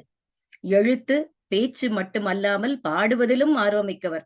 இது தெரியாம போச்சு, எனக்கு அண்ணனை பாட சொல்லணுமே அப்படின்னு நினைச்சேன். கவிஞர் கண்ணதாசன் அவர்கள் இறந்த போது நடைபெற்ற இரங்கற்பா அரங்கத்தில் இவரது முதல் கவிதையை அரங்கேற்றி இருக்கிறார். 1983 இளங்கலை படிக்கும் பொழுது புள்ளியில்லா கோலங்கள் என்ற இவருடைய கவிதை தொகுப்பு நூல். அடுத்ததாக 1985 முதுகலை இறுதியாண்டு படிக்கும் வேளையில் அங்கே காய்க்க தெரியாத காகித பூக்கள், தலைப்பே அருமையா இருக்கே, என்ற கவிதை தொகுப்பினை வெளியிட்டிருக்கிறார். இதுல முக்கியமான தகவல் என்னன்னா, அந்த கல்லூரி நிர்வாகமே பொறுப்பெடுத்து இவருக்கு இந்த நூல்களை வெளியிட உதவி புரிந்திருக்கிறது. கிழக்கு கடற்கரை சாலை பயணம் என்ற நாடக செயல்பாட்டினை பிரளயன் என்பவர்கள் துவக்கி வைத்தது. அதில் தன்னை இணைத்துக் கொண்டு தமிழ்நாடு முழுவதிலும் பல பயணங்களை மேற்கொண்டு பல நாடகங்களில் நடித்த பெருமைக்குரியவர். 1000க்கும் மேற்பட்ட தொலைக்காட்சி பட்டிமன்றங்களிலும் நேரிலும் நடைபெற்ற பட்டிமன்றங்களில் கலந்து கொண்டவர். இன்று பல பட்டிமன்றங்களுக்கு நடுவராக, பேச்சாளராக இன்று ஐயா அவர்கள் வலம் வந்து கொண்டிருக்கிறார். சுவிட்சர்லாந்து, ஆஸ்திரேலியா உட்பட 15க்கும் மேற்பட்ட வெளிநாடுகளுக்கு சென்று இலக்கிய நிகழ்ச்சிகள், பட்டிமன்றங்கள், பல நிகழ்வுகளை நடத்தி வருகிறார். ஐயா எழுதி வெளிவந்த நூல்கள் புள்ளியில்லா கோலங்கள், காய்க்க தெரியாத காகித பூக்கள், திண்ணை பேச்சு, இடது பக்கம் செல்லவும், விந்தை மனிதர்கள், கையளவு கடல், தமிழகத்தில் சமூக சீர்திருத்த இயக்கம். இவ்வளவு பெருமைக்குரிய ஐயா அவர்கள் நம்மிடையே இப்பொழுது உரையாற்ற வருகிறார். வாங்க, தங்களுடைய உரையை கேட்க அவளோடு இருக்கிறோம். ஐயா, வருக வருக. அனைவருக்கும் வணக்கம். ஆனந்தி, நான் பேசுறது தெளிவா கேக்குதா? அருமையா கேக்குதுங்கண்ணா, அருமையா கேக்குது. கண்டிப்பா. நீங்க எவ்வளவு நிமிடம் பேசணும்னு சொல்லிட்டீங்கன்னா தகுந்த மாதிரி நான் வடிவமைச்சேன். நீங்க 45 நிமிடம் வரை பேசலாங்கண்ணா. நேரம் சரி சரி சரி. நன்றிமா நன்றிமா நன்றிமா. நம்முடைய தமிழ் உறவுகள் அனைவருக்கும் என்னுடைய பணிவான காலை நேர வணக்கத்தை தெரிவித்துக் கொள்கிறேன்.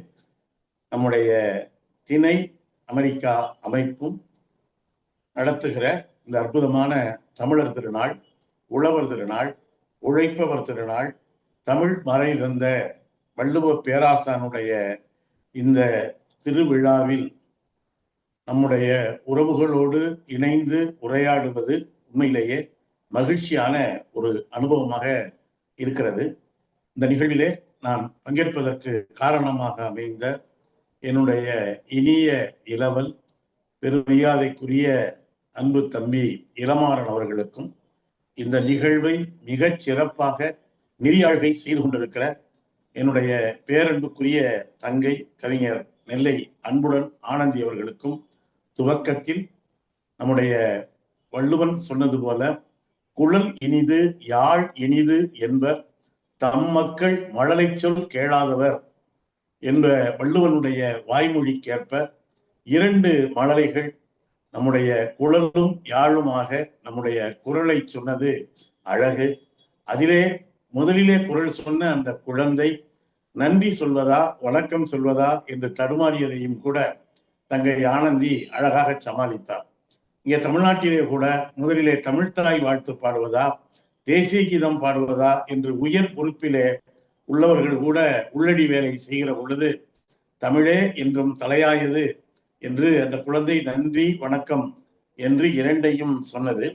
இங்கே 3 கருத்துரையாளர்கள் மரியாதைக்குரிய கீழடி குறித்து நம்முடைய நியூ ஜெர்சியிலே இருந்து திருமிகு மகேந்திரவர்மன் சம்பத் அவர்கள், அதே போல தமிழினுடைய தொன்மை தொடர்ச்சி என்கிற தலைப்பிட கலிபோர்னியாவில இருந்து அன்பிற்கினிய தங்கை கவிதா நடராஜன் அவர்கள், அதே போல டெக்சாஸிலே இருந்து தமிழர் பண்பாடு குறித்து மொழி ஈகையர் தினத்தின் முன்னோட்டமாக உரையாற்றி இருக்கிற அருமை சகோதரர் சரவணகுமார் அவர்கள், இந்த நிகழ்விலே இணைந்திருக்கிற நம்முடைய தமிழ் உறவுகள் அத்துணை பேருக்கும் என்னுடைய நெஞ்சார்ந்த வணக்கம்.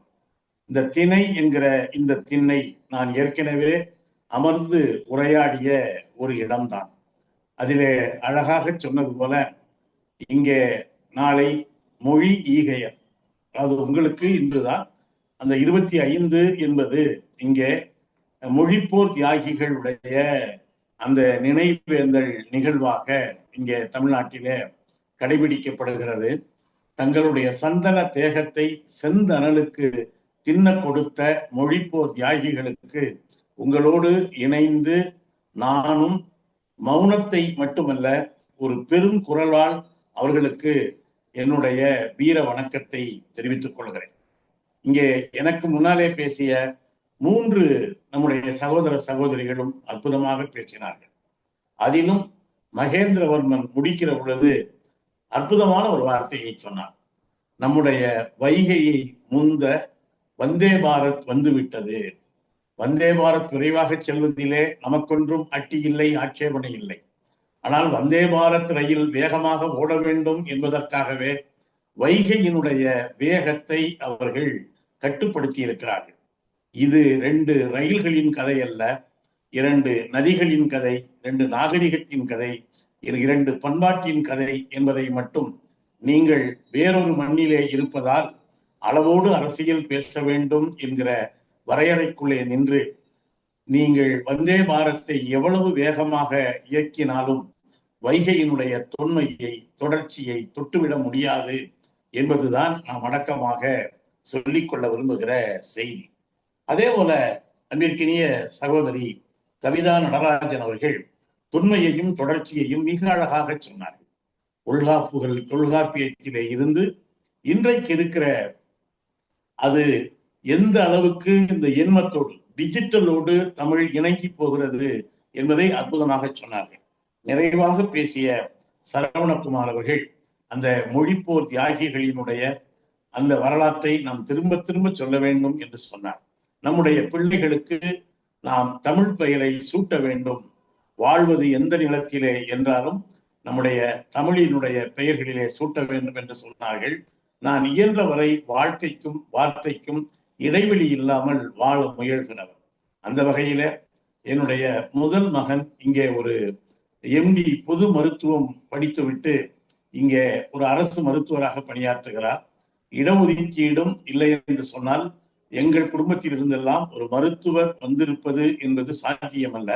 இன்றைக்கு அவர் முதுநிலை மருத்துவம் படித்துவிட்டு அரசு மருத்துவராக பணியாற்றுகிறார். அவருடைய இணையரும் ஒரு மருத்துவர். அவர்களுக்கு பிறந்த முதல் மகனுக்கு, ஒரு மகன்தான் அவர்களுக்கு நான் ஆதிரன் என்கிற தமிழ் பெயரை அவர்களோடு ஒப்புதலோடு சூட்டி இருக்கிறேன். என்னுடைய 2வது மகனுடைய பெயர் தமிழ் அமுதன். அவர் பாண்டிச்சேரியில நீதிபதியாக பணியாற்றுகிறார். அவருடைய மகளுக்கு நாங்கள் வைத்திருக்கிற பெயர் ஆதிரை என்பது. ஆதிரனும் ஆதிரையும் எங்கள் இல்லத்திலும் உள்ளத்திலும் தவழ்கிறார்கள். இயன்றவரை நாமும் தமிழ் பெயர்களையே சூட்ட வேண்டும் என்பதை ஒரு வேண்டுகோளாக என் தமிழ் உறவுகள் முன்னால் நான் வைக்கிறேன். இங்கே அற்புதமாக 3 பேருமே சொன்னார்கள். இந்த பொங்கல் திருநாள் என்பது ஒரு மரியாதைக்குரிய அறிஞர் பரமசிவம் சொல்வார், பண்பாட்டு அசைவுகள் என்கிற நூலிலே பொங்கலுக்கு மட்டும் தீட்டு கிடையாது என்பார். எல்லா விழாக்களும் ஏதோ ஒரு மதம் சார்ந்து, ஒரு இடம் சார்ந்து பல்வேறு விழாக்கள் இருக்கிறது. அது ஒன்றும் தவறில்லை. ஆனால் நம்முடைய பொங்கல் திருநாள், தமிழர் திருநாள், தமிழ் புத்தாண்டு என்று சொல்லப்படுகிற இந்த தை திருநாளுக்கு தீட்டு இல்லை என்பார். அவர் என்ன சொல்கிறார் என்றால், அந்த ஊரிலே ஒரு துக்கமான காரியம் நடந்துவிட்டால் கூட உடனடியாக அந்த இறுதி நிகழ்வுகளை, இறுதி மரியாதையை செய்துவிட்டு அன்றே பொங்கலை கொண்டாடலாம்.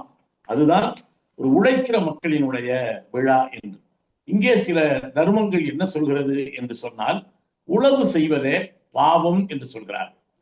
ஒரு சில ஜாதியின் பெயர்களை சொல்லி அவர்கள் எல்லாம் உழவே செய்யக்கூடாது.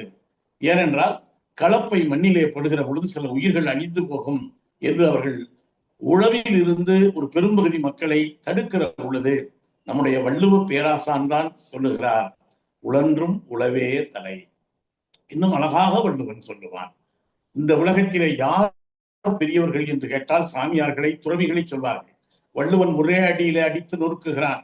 என்னவென்றால், இந்த உலகத்திலே உழைக்கிற உழவர்கள் மட்டும் நாங்கள் இனிமேல் உழைக்க மாட்டோம் என்று கைகளை மடக்கி கொண்டால், துறவிகள், சாமியார்கள் கூட சோற்றுக்கு துந்தனாத்தான் போட வேண்டும், அவர்களும் பசியால் தான் வாட வேண்டும். இந்த மண்ணிலே துறவிகளை விட உழவர்கள் தான் பெரியவர்கள், உழவினார் கைமடங்கின் இல்லை என்று நம்முடைய வள்ளுவ பேராசான் பேசுவார். மற்றவர்கள் எல்லாம் வானுலகத்திலே ஒரு அமுதம் இருக்கிறது என்று பேசுகிறார்கள். ஆனால் வள்ளுவன் சொல்கிறான், அமுதம் என்பது வானிலே இல்லை, வானிலே இருந்து மண்ணுக்கு இறங்குகிற மழைதான் இந்த மண்ணுயிர்க்கெல்லாம் அமுதம் என்கிறான் வள்ளுவன். அமுதத்தை இல்லாத அமுதத்தை பார்க்கடலிலே கிடைக்கிற இனம் அல்ல தமிழினம். மண்ணை, மழையை தான் நம்முடைய தமிழ் மரபு அமுதம் என்கிறது. நண்பர்களே, நம்முடைய முத்தமிழறிஞர் கலைஞர் நம்முடைய கன்னியாகுமரியில ஒரு அற்புதமான 133 அடியில வள்ளுவருக்கு ஒரு சிலை அமைத்திருக்கிறார்.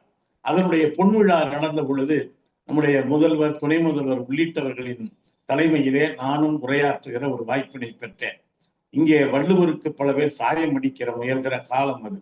நான் அந்த மேடையிலே சொன்னேன், எங்கள் வள்ளுவனுக்கு யாரும் எந்த சாயத்தையும் பூச முடியாது. வள்ளுவனுக்கு பிடித்த ஒரே சாயம் விவசாயம் மட்டும்தான். அந்த சாயத்தை ஒருபோதும் எங்கள் வள்ளுவன் இழந்துவிட மாட்டான் என்று சொன்னேன். இங்கே தமிழினுடைய கீழடி அற்புதமாக ஐயா மகேந்திரவர்மன் சொன்னார். நான் கீழடியின் காலடியிலே தான் குடியிருக்கிறேன். நான் வாய்ப்பு கிடைக்கிற பொழுதெல்லாம் கீழடியிலே போய் விழுந்து விடுவது வழக்கம். இந்த உரையை கேட்க இருக்கிற என்னுடைய தமிழ் உறவுகளுக்கு நான் கைகூப்பி வைக்கிற வேண்டுகோள், நீங்கள் தாய் மண்ணுக்கு, தாயகத்துக்கு வருகிற பொழுது உங்கள் தாயை, உற்றார் உறவினர்களை எல்லோரையும் பார்ப்பது எப்படி முக்கியமோ அதுபோல கீழடிக்கு வாருங்கள். கீழடி அருங்காட்சியகத்தை பாருங்கள். திருநெல்வேலிக்கு செல்லுங்கள். சமீபத்திலே தமிழக அரசு துவங்கி இருக்கிற அந்த பொருணை அருங்காட்சியகத்தை பார்ப்பீர்கள். அப்படியெல்லாம் பார்த்துவிட்டு நீங்கள் பிழைப்பதற்காக மறுபடியும் அமெரிக்கா செல்கிற பொழுது கொஞ்சம் திமிரோடும் ஞான செருக்கோடும் செல்வீர்கள்.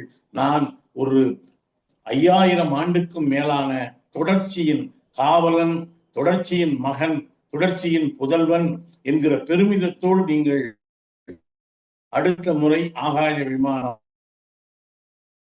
சொன்னார்கள். 2 பெயர்களை கீழடி குறித்து பேசுகிற பொழுது சொன்னார். ஒருவர் நம்முடைய மரியாதைக்குரிய ஐயா ஆர் பாலகிருஷ்ணன் அவர்கள், இன்னொருவர் ஐயா அமர்நாத் ராமகிருஷ்ணன் அவர்கள். அவர்கள் இருவருமே என்னுடைய நெருங்கிய தோழர்கள், சகாக்கள், அறிஞர்கள்.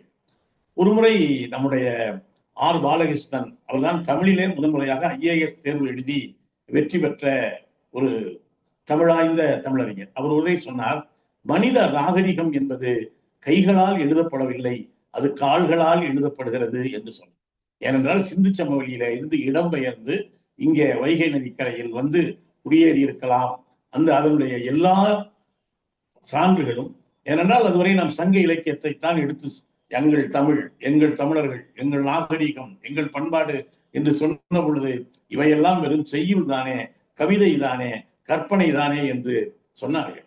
ஆனால் கீழடியையும், நம்முடைய சிவகலையையும், நம்முடைய ஆதிச்சநல்லூரையும், கொடுமணலையும், அழகன்குளத்தையும் தோண்ட தோண்ட மெட்டீரியல் எவிடன்ஸ் என்று சொல்கிறார்களே, அந்த பொருண்மை சான்றுகள் வந்து கொண்டே இருக்கின்றன. ஐயா அழகாக சொன்னார். அவர்கள் மூல வைகை என்று சொல்லப்படுகிற அங்கே இருந்து துவங்கி அழகன்குளம் வரை ஏராளமான இடங்களை, இந்த தொல்லியல் ஆய்வுகளை நடத்துவதற்காக 1000க்கும் மேற்பட்ட இடங்களை நாங்கள் குறித்து வைத்திருந்தோம். ஆனால் ஒன்றிய அரசிடமிருந்து அனுமதி பெற்று அந்த இடங்களுக்கு போவதற்கு முன்னாலேயே பல இடங்களில கட்டுமானங்கள் வந்து விட்டன. அந்த கட்டுமானங்கள் எல்லாம் வீடுகள் வந்து விட்டன, ரியல் எஸ்டேட்டுகளாக மாற்றப்பட்டு விட்டன, நில வணிகங்களாக மாற்றப்பட்ட பிறகு எங்களால் அதை செய்ய முடியவில்லை. எப்படி கீழடி தப்பித்தது என்றால், அங்கே தென்னந்தோப்புகள் இருந்தன. அந்த தென்னந்தோப்புகளை உடனடியாக யாரும் அழிக்காததால் தான் கீழடி நமக்கு கிடைத்தது. அவர் ஐயா அழகாக சொன்னார், வேதனையோடு சொன்னார், 20 ஆண்டு கால தென்னை மரம் தான் 2500 ஆண்டு கால தமிழர்களுடைய வரலாற்றை எடுத்துக் கொடுத்திருக்கிறது. நேற்றைக்கு மதுரையிலே ஐயா அமர்நாத் ராமகிருஷ்ணன் பேசுகிற பொழுது சொன்னார், கீழடியிலே தோண்டப்பட்டிருப்பது 20% தான். இன்னும் 80% அகழ்வாய்வு மேற்கொள்ளப்பட்டால் உலகின் பிரம்மாண்டமான ஒரு அகழ்வாய்வு முடிவை இங்கிருந்து நாம் சொல்ல முடியும் என்று சொல்கிறார். ஆனால் அந்த 80% எப்பொழுது தோண்டி எடுக்கப்படும் என்று தெரியவில்லை. உண்மையிலேயே அந்த கீழடி தமிழர்களுடைய தாய்மொழி என்று சொல்வது எல்லா வகையிலும் பொருத்தமானது. இங்கே அழகாக சொன்னார் ஐயா, அங்கே கிடைக்கிற கருப்பும் சிவப்பும் கிடைந்த மண் பானை ஓடுகளில என்னவெல்லாம் பெயர்கள் எழுதப்பட்டிருக்கிறது என்று சொன்னால், இப்பொழுது கூட நம்முடைய பெண்களுக்கு சீர் கொடுக்கிற பொழுது வெண்கல பாத்திரங்களில பெயரை அடித்துக் கொடுப்பார்கள். அந்த பெண்கள் அதிலே பெயர்களை எழுதி வைத்திருக்கிறார்கள் என்றால் அது உணர்த்துகிற பொருள் என்னவென்றால், 2500 ஆண்டுகளுக்கு முன்னாலேயே எங்களுடைய ஆதி தமிழச்சி எழுத படிக்க தெரிந்திருந்தால் என் மூதாய்க்கு படிக்க தெரியும், அவள் எழுத்தறிவு பெற்றவள் என்று பொருள். அதே நேரத்தில் அமர்நாத் ராமகிருஷ்ணன் அவர்கள் இன்னொன்றை சொன்னார்கள், நாம் எந்த மொழிக்கும் எதிரி இல்லை. கடைசியில பேசுகிற சகோதரர் சொன்னது போல எந்த ஒரு மொழியும் திணிக்கப்படுவதை நாம் எதிர்க்கிறோமே தவிர எல்லா மொழியும் நம்முடைய நேசத்துக்குரியவைதான். ஆனால் அவர் சொன்னார், தமிழ் எங்கள் தாய்மொழி என்று நாம் உறுதியோடு சொல்கிறோம், உரிமையோடு சொல்கிறோம், பெருமையோடு சொல்கிறோம். ஆனால் வடமொழி என்று சொல்லப்படுகிற அந்த மொழி யாருக்குமே தாய்மொழியாக இருக்க முடியாது என்று சொன்னார். இங்கே என்னுடைய சகோதரி ஆனந்தி பேசுகிறார், இங்கே என்னுடைய சகோதரி கவிதா பேசுகிறார். இங்கு இருந்து நெஞ்சு விம்முகிறது. அந்த நிலத்திலே போய் நின்று என் தமிழ் நிலத்தின் சகோதரிகள் அழகாக தமிழ் பேசுகிறார்கள். தங்கள் வேர்களை அவர்கள் இழந்து விடவில்லை. ஆனால் அவர் சொல்கிறார், வடமொழி யாருக்குமே தாய்மொழியாக இருக்க முடியாது. ஏனென்றால் அந்த மொழியை பெண்கள் படிப்பதே ஒரு காலத்தில் பெரும் பாவம் என்று தடை செய்யப்பட்டிருந்தது. ஏன் ஒரு மொழியை தாய்மொழி என்று சொல்கிறோம் என்றால், நாம் தாயின் கருவறையில் கற்பத்தில் கருவாக இருந்த பொழுதே நாம் கேட்ட முதல் மொழி தமிழ் மொழி என்பதால் தான் அதை தாய்மொழி என்கிறோம்.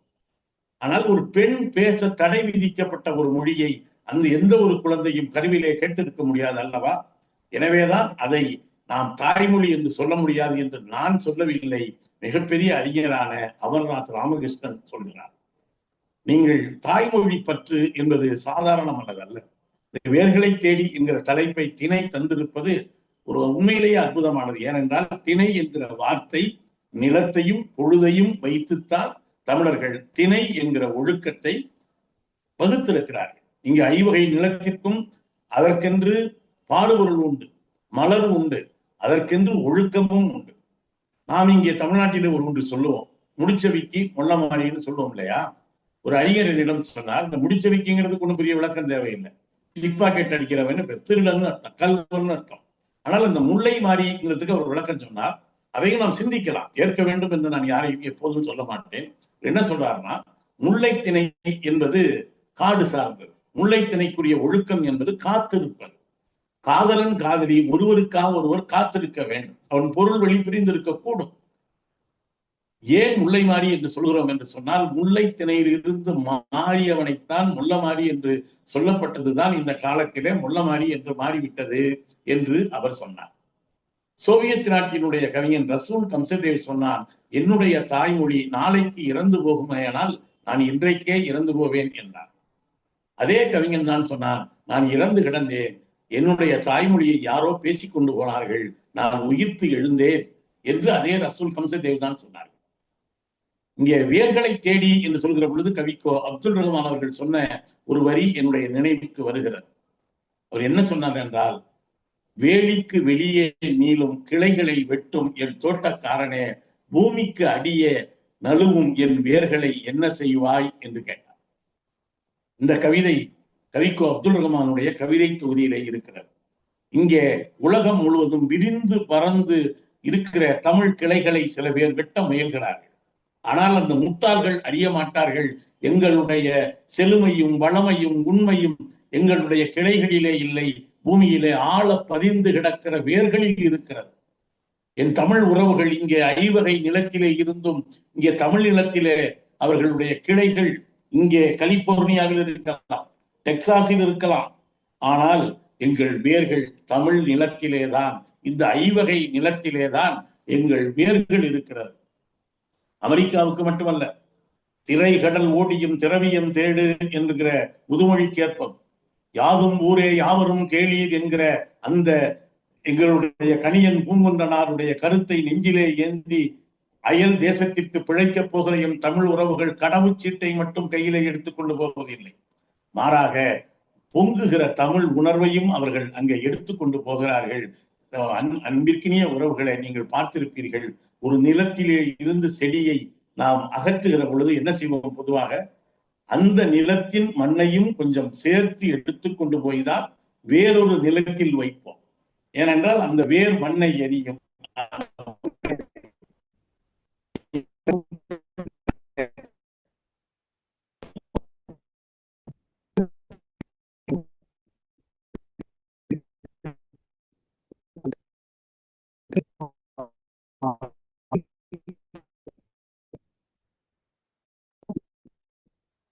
பற்றி அன்பு சகோதரி கவிதா அவர்கள் பேசுகிற போது, ஒரு நிமிடம் கொஞ்சம் தான் திருப்பிக்கலாம்.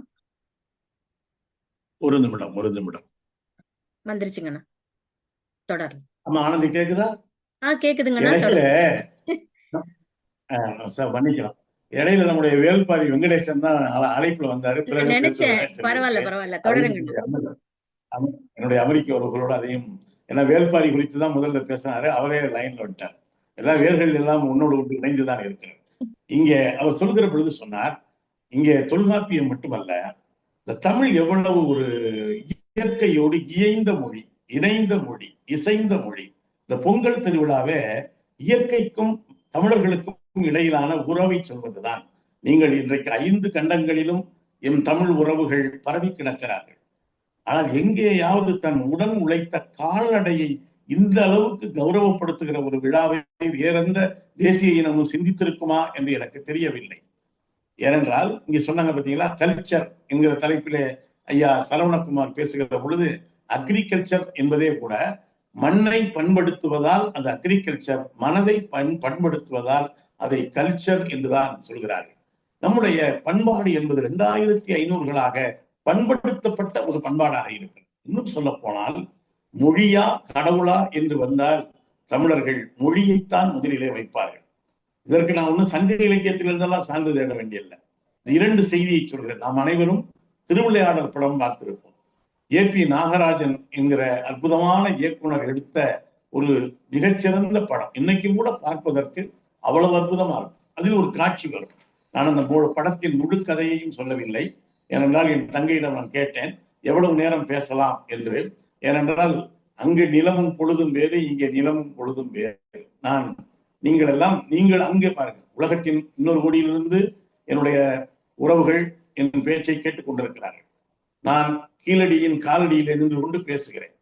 அறிவியலும் தொழில்நுட்பம் மட்டுமா நம்மை இணைக்கிறது? இல்லை, நமக்குள் இருக்கிற தமிழ் குருதி நம்மை இணைக்கிறது. தமிழன் என்ற உணர்வு நம்மை இணைக்கிறது. 5000 ஆண்டு காலத்து வேர்கள் தான் உங்களுடைய இரத்த நாளங்களிலும் என்னுடைய இரத்த நாளத்திலும் ஓடுவதால் தான் நாம் இணைந்திருக்கோம். இது வெறும் சாதாரண அறிவியல் தொழில்நுட்ப தொடர்பு அல்ல. இதற்கு ஒரு தொன்மை இருக்கிறது, இதற்கு ஒரு தொடர்ச்சி இருக்கிறது. அந்த திருவிளையாடல் படத்தில அந்த நம்முடைய முருகப்பெருமான் என்ன செய்வார்னு சொன்னால், அவங்க தாய் தந்தை அந்த கதைக்குள்ள நான் போகிறேன், எல்லாருக்கும் தெரிந்த கதை தான். அதாவது அந்த நாரதர் ஒரு பழத்தை கொண்டு வர, அது விநாயகப் பெருமானுக்கா முருகப்பெருமானுக்கா என்கிற பிரச்சனை வர, உடனே ஒரு போட்டி நடத்துகிறார்கள். நம்முடைய தமிழ் கடவுள் முருகன் மயிலேறி உலகை சுற்றி வருகிறார். அவர்தான் முருகன் ஏன் மயிலேறி உலகை சுற்றினார்னா, உலகத்தையே சுத்துங்க, உட்கார்ந்த இடத்திலேயே உட்கார்ந்து எதையும் சாதிக்காதீங்க அப்படிங்கிறதுக்கு தான் முருகன் ஏறிய மயிலில எம் தமிழ் உறவுகள் ஏறி சென்று கொண்டே இருக்கிறார்கள், உலகத்தை வலம் வந்து கொண்டே இருக்கிறார்கள். ஆனால் இது சில பேர் உட்கார்ந்த இடத்திலேயே உட்கார்ந்து நம்மை குழப்பி காரியத்தை சாதிக்க நினைக்கிறார்கள். அது ஒரு பக்கம் இருக்கட்டும், நாங்கள் தான் பெரியவர்கள் என்கிறார்கள், அதெல்லாம் ஒரு பக்கம் இருக்கட்டும். முருகன் உலகத்தை வலம் வருகிறார். வலம் வந்த பிறகு பார்க்கிறார், பழத்தை விநாயகப் பெருமான் சாப்பிட்டு விடுகிறார். உடனே முருகன் கோபித்துக் கொண்டு நம்முடைய பழனி மலை மீது ஆண்டி கோலத்திலே சென்று விடுகிறார். யார் சமாதானத்துக்கு போனதாக நம்முடைய கதைகள் சொல்கிறது? ஔவை பெருமாட்டி. ஔவை என்றால் தமிழ் காலத்திலே கிட்டத்தட்ட 3-4 ஔவைகள் இருக்கிறார்கள். சங்க காலத்து ஔவை வேறு, புராண காலத்து ஔவை வேறு. 2 ஔவையையும் போட்டு குழப்பிக் கொள்ள வேண்டிய அவசியம் இல்லை. நீங்கள் இந்த கூகுள் ஆண்டவரை கேட்டால் கூட ஔவையின் வரலாற்றை சொல்வா, அதுக்குள்ள நான் போகிறேன். இப்ப நான் பேசுவது புராண காலத்து ஔவை. அந்த ஔவை முருகன்கிட்ட போய், முருகா குடும்பத்துல பிரச்சனை இருக்கும், வா முருகா என்று அழைக்கிற பொழுது முருகன் வரமாட்டேன் என்று சொல்கிறார். அப்பொழுது நம்முடைய கவியரசு கண்ணதாசன் ஒரு அற்புதமான பாடலை எழுதியிருப்பார். பழம் நீ அப்பா, ஞானம் பழம் நீ அப்பா என்று துவங்குகிற அந்த பாடலில் என்ன சொல்வார்? ஆறுவது சினம், கூறுவது தமிழ், அறியாத முருகனானி, சேருவது இனம், மாறுவது மனம், தெரியாத சிறுவனானி, பேசுவது யார்? ஒரு மானுட பெண். கேட்பது யார்? கடவுள் என்று சொல்லப்படுகிற முருகன். ஆத்திச்சூடியை முருகனுக்கு நினைவுபடுத்துகிறார். முருகா, நான் தானே ஆத்திச்சூடி எழுதினேன். அதில் என்ன சொன்னேன்? முதலுக்கு அறம் செய்ய விரும்பு என்றேன், ஆறுவது சினம் என்றேன். ஆறுவது சினம், அதை நான் சொன்னேன், அவ்வை சொல்லல. ஆறுவது சினம், கூறுவது தமிழ் அறியாத சிறுவனானி, மாறுவது மனம், சேருவது இனம், கூட்டி நான் சேர்த்துக் கொள்வார், கூட்டி செல்வேன், என்னுடன் ஓடிவாணி என்று சொல்லுகிற அந்த பாடலிலே ஒருவரி அற்புதமாக கவியரசர் கண்ணதாசன் சொல்லி இருப்பார். உன் தத்துவம் தவறென்று சொல்லவும் ஔவையின் தமிழுக்கு உரிமை உண்டு. முருகா, நீ இப்படி பிடிவாதம் பிடிப்பது சரியல்ல. உன் தத்துவம் தவறென்று சொல்லவும் ஔவைக்கு உரிமை இல்லை. ஆனால் என்னுடைய தமிழுக்கு நீ செய்வது தவறு என்று சொல்கிற உரிமை உண்டு என்று கண்ணதாசன் ஔவை சொன்னதாக எழுதியிருப்பார். அதே பாடலிலே இன்னொரு பாடல் வரும். அது மதுரைக்கு ஒரு பெரிய ஆணவம் மிக்க வடமாநில புலவர் ஒரு வருவார், கேமநாத பாகதவர் அவர். அவர் இந்த பாண்டி நாட்டிலே என்னுடைய பாட்டுக்கு நிகரான பாட்டு உண்டா, ஒரு நாள் போதுமா, இன்றொரு நாள் போதுமா அப்படின்னு எல்லாம் கேட்பார். அதுல கூட ஒரு செய்தி உண்டுங்க. அது இந்த ஒரு நாள் போதுமாங்கிற பாட்டை யார் பாடியிருப்பார்னா மிகப்பெரிய இசை அறிஞர் பாலமுரளி கிருஷ்ணா பாடியிருப்பார்.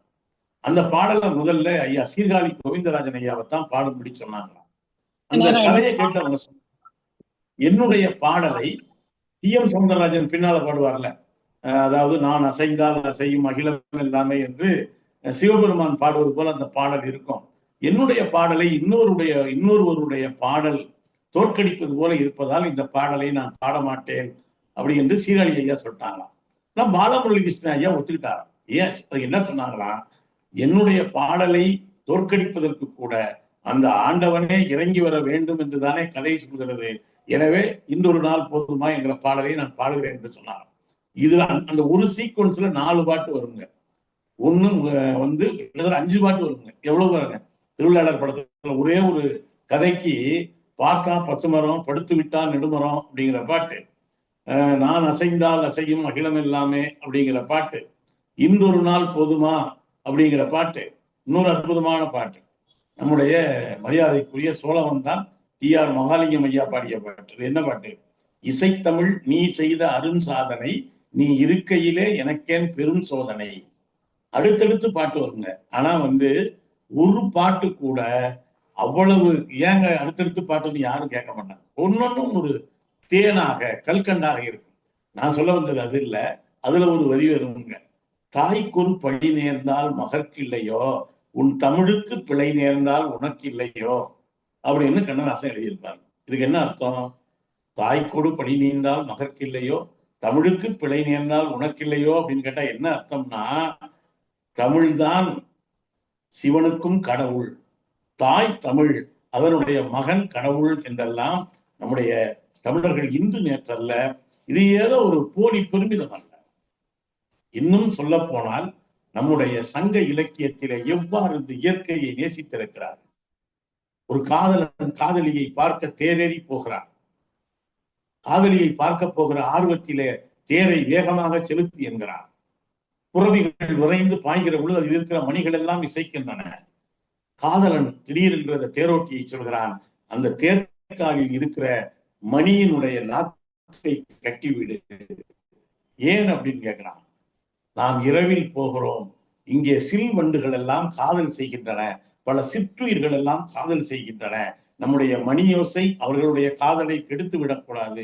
நான் என் காதலியை பார்க்க போகிற ஆர்வத்தில் இந்த காட்டு உயிரிகளினுடைய காதலை கெடுத்து விடக்கூடாது என்று அப்படி நுட்பமாக சிந்தித்த ஒரு இனம் இல்லையா நம்முடைய தமிழினம்?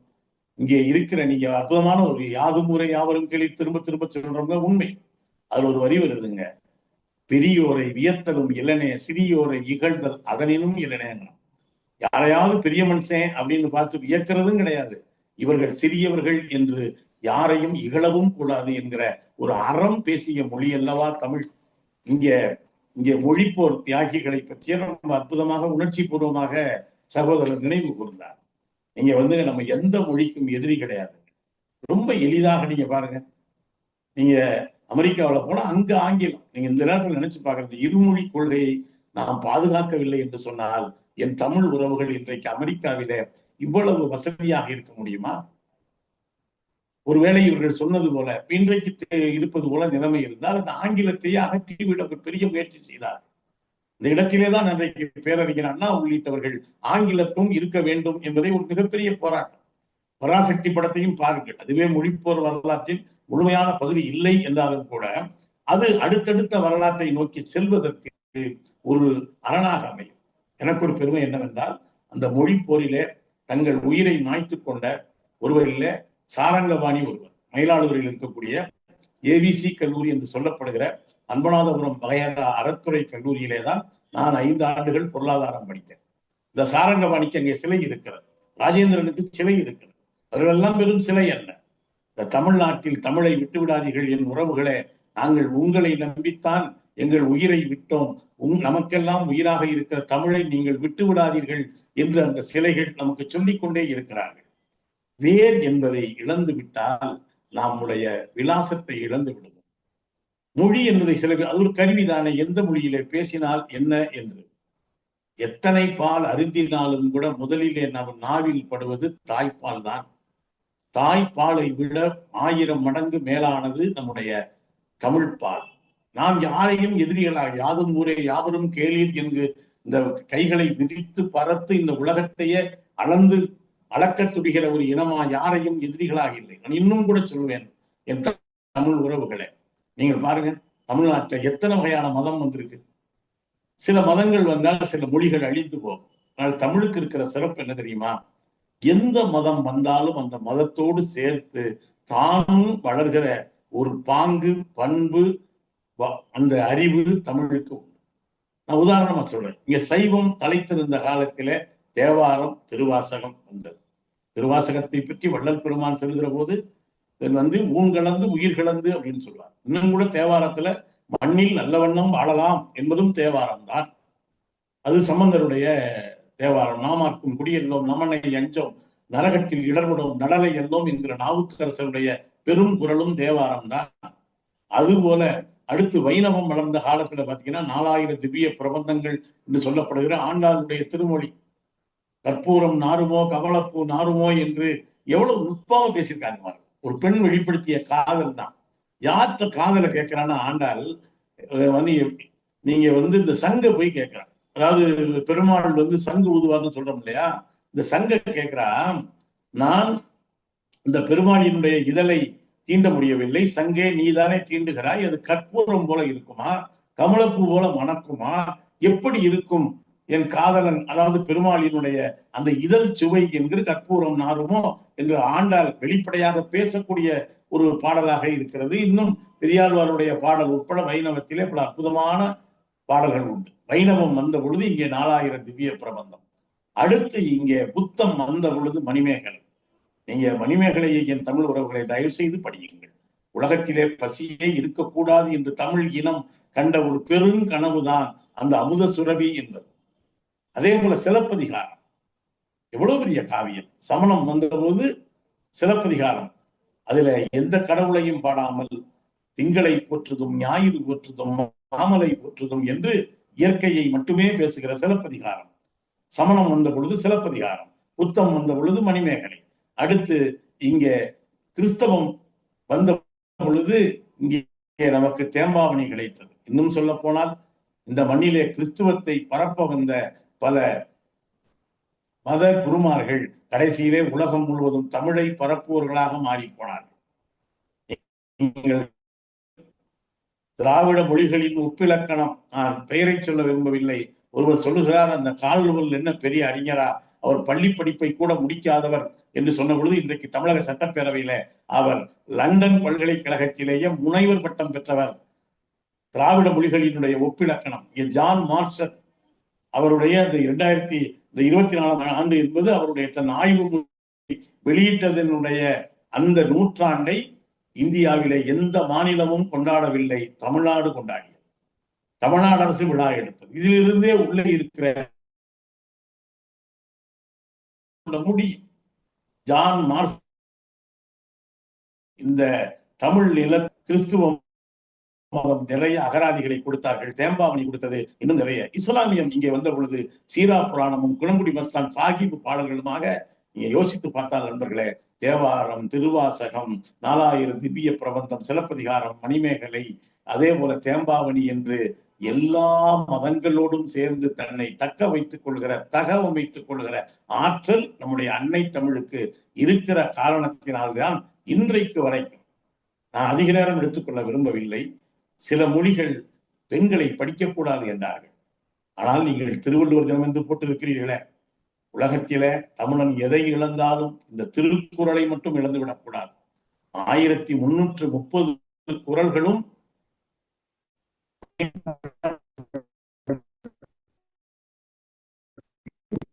என்று சொன்னால், நான் விட்டு போகிற காலடியில் நீங்கள்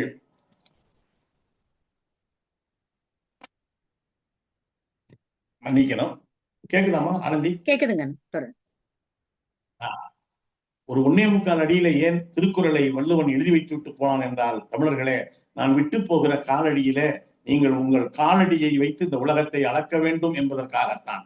புராணங்கள் சொல்கிறதே, வாமனன் 2 அடியிலே உலகத்தை அளந்தான் என்று. ஆனால் நம்முடைய வள்ளுவ பேராசனுக்கு 1.25 அடி போதுமானதாக இருந்தது.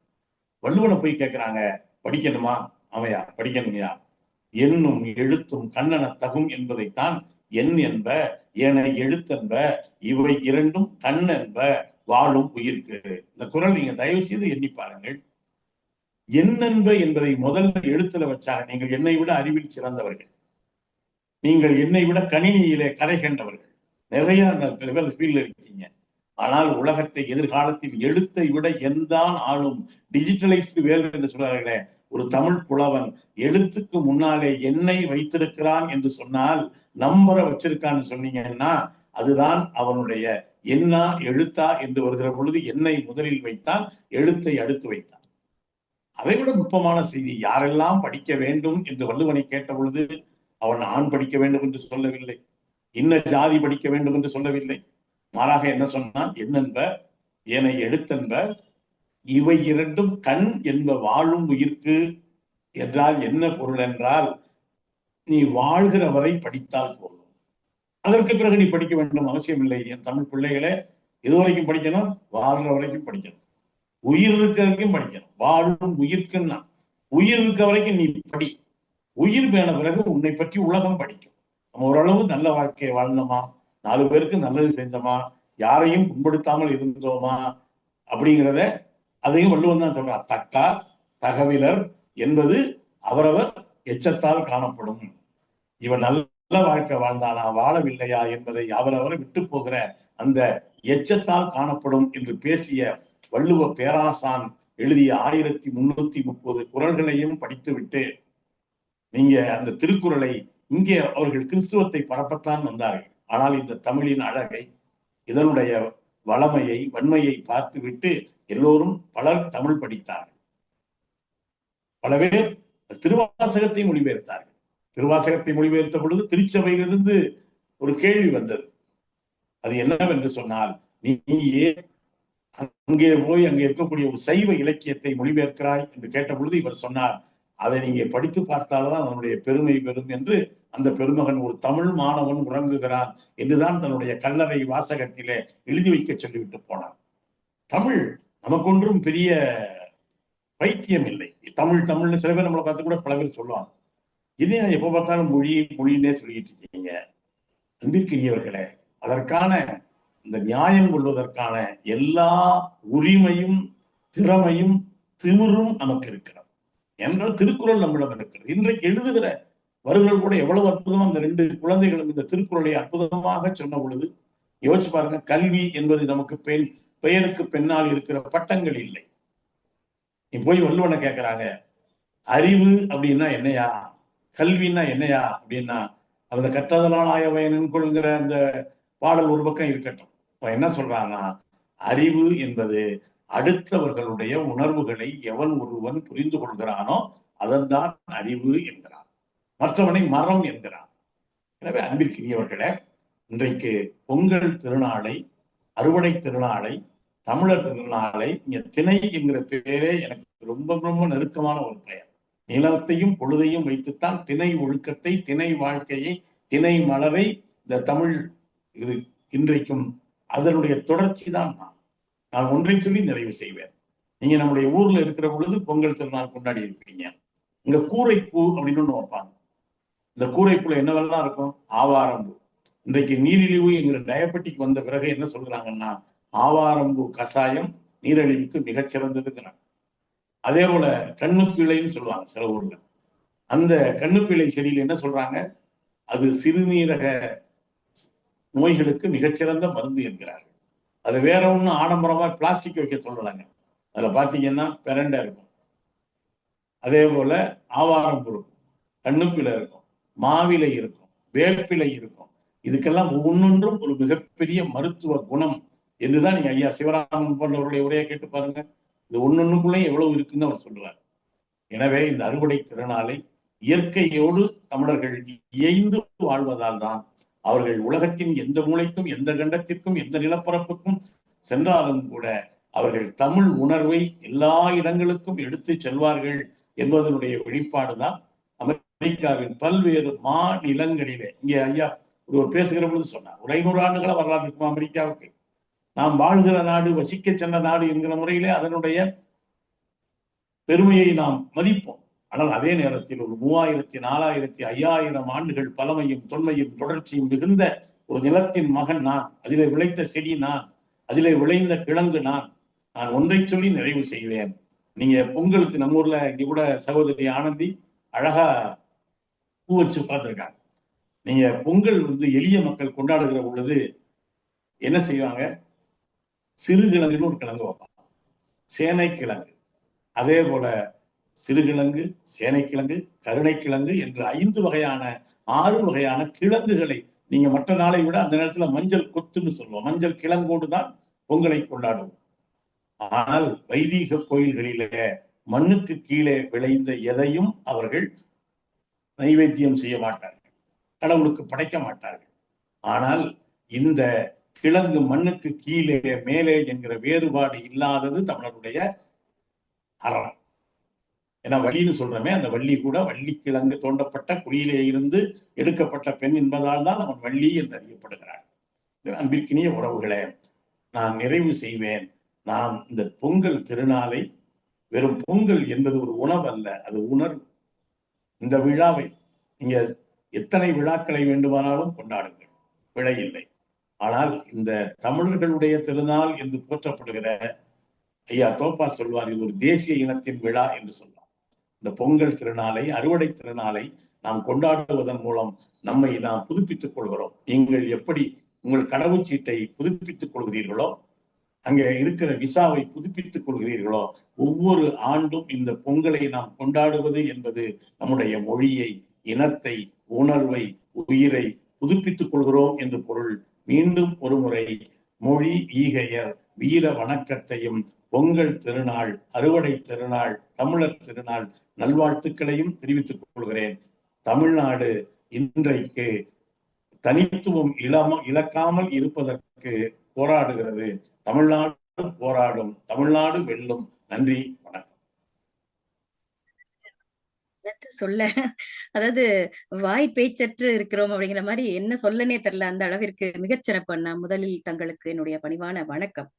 மதுக்கூரில் பிறந்து மரியாதைக்குரிய மாபெரும் ஆளுமை மதுரத் தமிழில் எங்கள் மனம் நிறைத்த கருத்துக்களை அள்ளி தந்தமைக்கு மிக்க நன்றி அண்ணா. கீழடியின் காலடியிலிருந்து பேசுகிறேன் அப்படின்னு சொன்னீங்க. அது கேட்கறதுக்கே சும்மா அப்படியே நமக்குள்ள ஒரு கிளர்ச்சி வருது. அப்படியே பண்பாட்டை பக்குவமாக எமக்கு எடுத்து உரைத்து பூமிக்கு அடியில் நழுவக்கூடிய, அதாவது மறைந்து இருக்கக்கூடிய வேர்கள் போன்ற நம் தாய் தமிழை நாம் என்றும் மறந்துவிடக் கூடாது, அதை யாராலும் அசைக்க முடியாது என்பதற்கு பல சான்றுகள். அதுல முதல்ல சிறப்பாக ஆரம்பத்திலே சொல்லிட்டீங்க, உங்களுடைய பேர பிள்ளைகளுக்கு ஆதிரை ஆதிரன் அப்படின்னு பெயர் வைத்திருப்பதாக நீங்கள் சொன்னீங்க. ரொம்ப நெகிழ்ச்சியாக இருந்தது. அதுக்கே உங்களுக்கு பெரிய பெரிய வாழ்த்துகளும் பாராட்டுகளும். நீங்க உழவர்களை பற்றி பேசும் பொழுது உழுவார் உலகத்தாருக்கு ஆணின்னு வள்ளுவம் சொல்லியிருக்கு. இந்த உலகமே சுழல்வதற்கு நடுவில் அச்சாணியாக இருப்பவன் உழவன் தான். அதையும் தெளிவாக சொல்லியிருப்பாங்க.